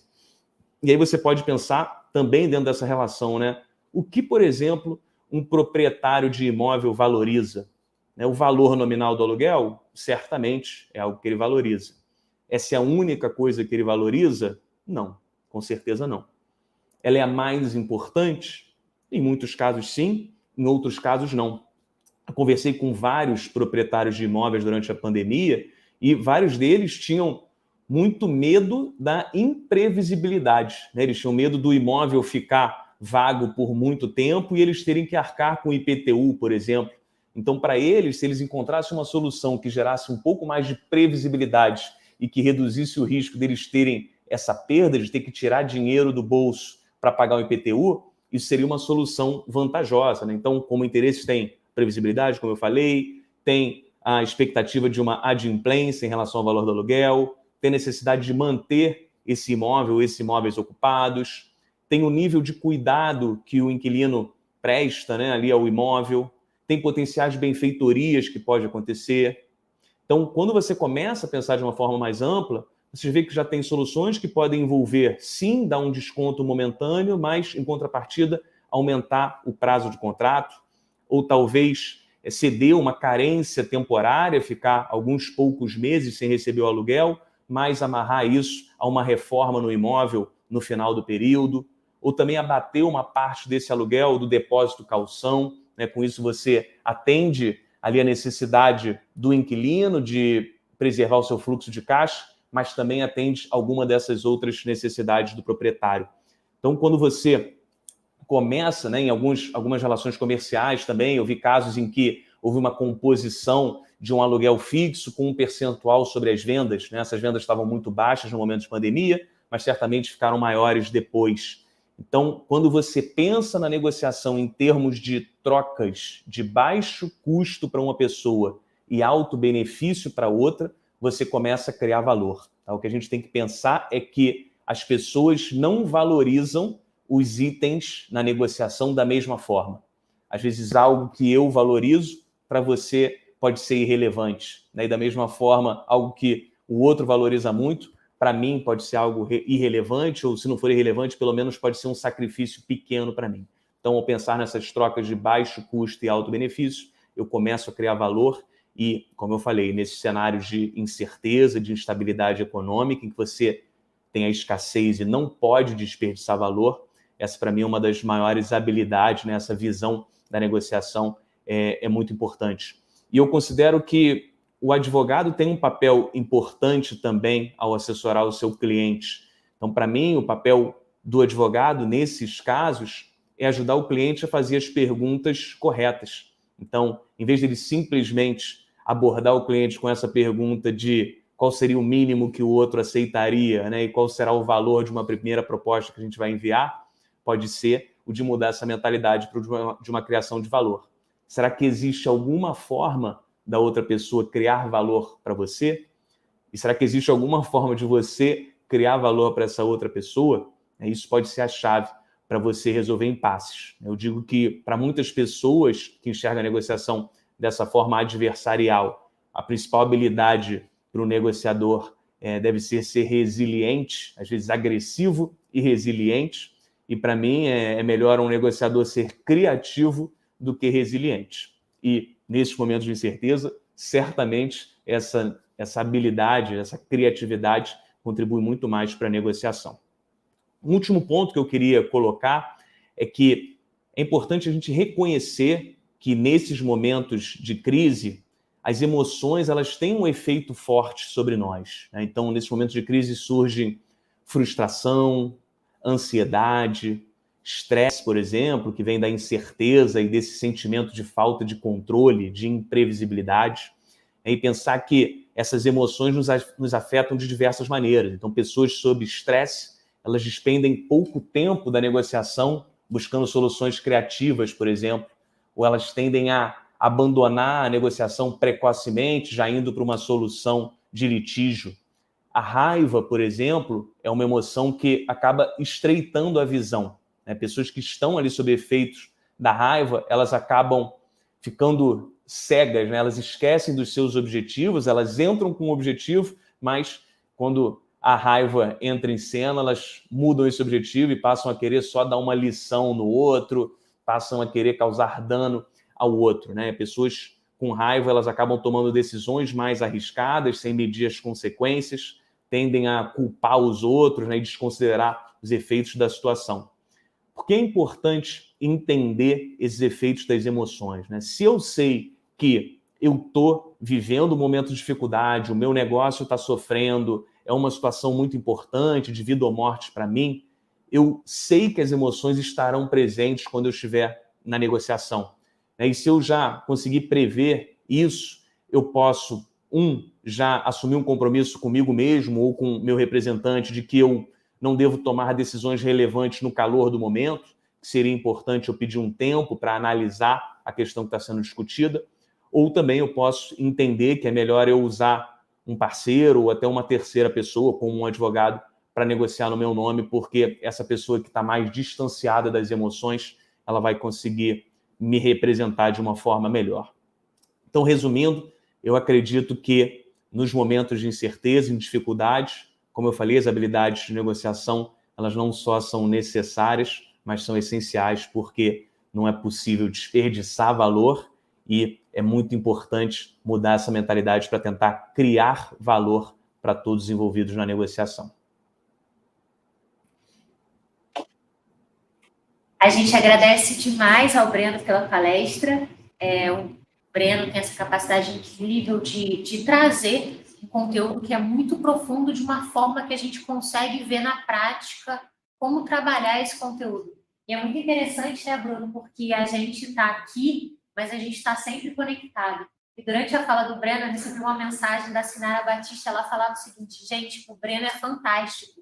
A gente ouve o Breno falando, dá até vontade de ser uma pessoa melhor. Eu achei tão curioso, né? E a fala do Breno, ela se conecta muito, Bruno, com uma coisa que você falou na sua fala, que é: como é que eu posso deixar de ser aquele advogado que faz o óbvio e olha além, para trazer muito mais resultados para o meu cliente, para fazer algo muito além daquilo que ele espera, né? E é muito legal quando a gente ouve assim, essas palestras, e você começa a ter insight para aplicar imediatamente na sua advocacia. Isso pode mudar completamente a forma como você se coloca e a forma como você é enxergado pelo seu meio. Que você tem duas opções: ou você vai reclamar, vamos falar um pouco de pandemia, vai reclamar dos impactos da pandemia e não tem solução, ou você vai tentar inovar, revolucionar, mudar a forma como você entrega o seu serviço jurídico, e aí você tem técnicas de liderança, negociação. É fácil? Não, é super difícil. Mas esse evento aqui é um dos exemplos de que você pode utilizar a qualificação para mudar a sua vida profissional. Então, Não é simples, mas é possível você fazer isso. Com certeza. Por falar em qualificação profissional, Bruno, fala pra gente quem foi que ganhou Justiça Digital. Vamos lá, então, vencedor, agora é o vencedor, né? Primeiro foi vencedor, o vencedor do sorteio, que ganhou um exemplar do Justiça Digital, que é esse livro aqui, na segunda edição, é o Eric Medeiros. Então, parabéns, Eric, a gente vai entrar em contato com você após o evento. Bom, pessoal, e hoje a gente falou sobre os efeitos da pandemia para a prática jurídica, a gente falou sobre blockchain e smart contracts, a gente falou sobre negociação, sobre liderança, sobre marketing jurídico, sobre novas tendências de mercado pós-pandemia, sobre ciência de dados e visual law, a gente falou sobre law tech e a gente falou sobre cortes online. E com isso, depois de abordar todos esses temas, a gente chega ao final do nosso primeiro dia desse terceiro New Law Annual Meeting. Isso aí, amanhã a gente volta novamente às 17h30, pontualmente, com muito mais informação voltada especificamente para a advocacia e com muitas falas sobre hard skills, as habilidades tradicionais que aprendemos na faculdade. E amanhã a gente vai abrir o segundo e último dia do nosso evento, uma palestra do João Nuno Calvão, que é o vice-reitor de Coimbra. Ele vai falar sobre um tema que está na ordem do dia, que é Estado de Direito Democrático e Desafios Digitais. Só para dar um spoiler, ele vai falar um pouquinho sobre fake news nessa fase. Além disso, a gente vai falar também sobre as legal techs e como elas podem ajudar a sua advocacia. A gente vai tratar dos contratos de armazenamento de dados em nuvem. A gente vai falar sobre a adequação de pequenas e médias empresas à LGPD. A gente vai tratar das mudanças necessárias no ensino jurídico e na educação continuada. E a gente ainda vai falar, como se não bastasse o que a Isabela disse para a gente, vamos falar sobre os efeitos da disponibilização digital estruturada de informações jurídicas, com o Luiz Paulo da Brasil. Teremos uma super mesa sobre compliance digital e fecharemos o evento com a continuação de um dos temas mais importantes do Annual Meeting do ano passado. É isso mesmo, Bruno.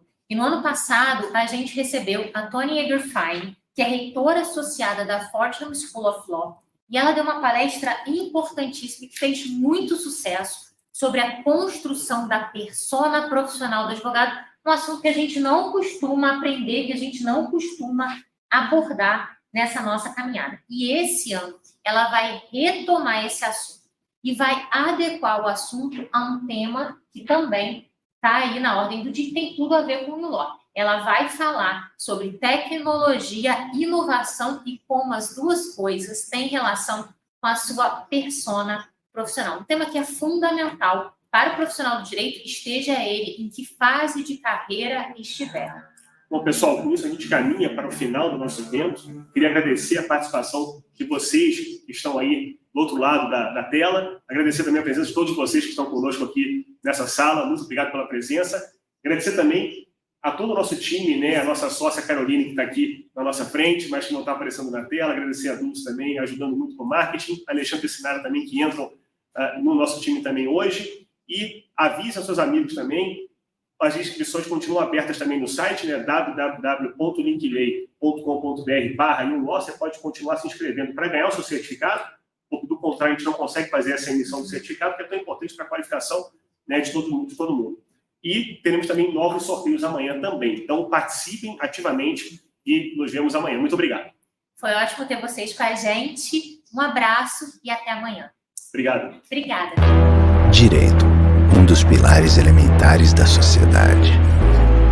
Criado para reger condutas, equacionar e equilibrar diferenças, modelar e permitir a convivência, os pequenos negócios, os sistemas políticos, os acordos internacionais. Qualquer empreitada humana só é possível se apoiada por uma rede de leis e acordos. Se chegamos até aqui, foi porque juristas trabalharam sem descanso. Se somos livres para sonhar, para empreender, para realizar, foi graças ao direito. Mas dia após dia, nossos olhos testemunham o mundo mudar. A tecnologia e a colaboração entre diversas áreas do conhecimento estão revolucionando a forma como vivemos. Enquanto isso, o direito esteve isolado, imune às transformações de um futuro que parecia distante. Mas acontece digital futuro chegou. Com automação e inteligência artificial, advogados estão sendo deslocados das suas funções tradicionais e sendo valorizados pelas suas habilidades de gestão, liderança, empreendedorismo e negociação. O presente demanda um novo direito, multidisciplinar, colaborativo, agregador e pautado em tecnologia. Assim nasce o New Law, uma revolução de conteúdo e de forma. Explodimos o casulo que isola o direito das outras ciências e o afasta das novas tecnologias. É chegado o tempo de integrar o direito à economia, à neurociência e à psicologia. É chegado o tempo de juntarmos brilhantes juristas brasileiros a professores estrangeiros ligados às melhores instituições do mundo. O New Law nasceu para criar experiências educacionais consistentes, usando as mais recentes descobertas sobre o aprendizado humano. Em cada disciplina, contamos com diferentes temas e, para cada tema, vídeos que sempre trazem destaques para os conteúdos mais importantes. Os vídeos são acompanhados de textos resumo com os principais pontos tratados pelos professores. E ofertamos questões para que você sempre teste seu nível de compreensão de cada conteúdo. Você pode escolher livremente a ordem na qual deseja estudar os módulos e, dentro deles, a ordem das disciplinas. Pode estudar de forma colaborativa com outros profissionais e acompanhar seu desempenho com total autonomia. Além de cursar masterclasses de professores que são referências internacionais na revolução vivida pelo direito. Os alunos podem ainda participar de missões internacionais e de grandes eventos presenciais com palestrantes de todo o mundo. O novo assusta, mas é isso que o tempo faz. Ele passa, ele transforma o velho, o que era contemporâneo. Para liderar as mudanças, é preciso que se faça uma escolha pelo protagonismo. Afinal, o mundo requer você, reinventado. Muito prazer. Nós somos o New Law, os embaixadores do novo direito. New Law. Você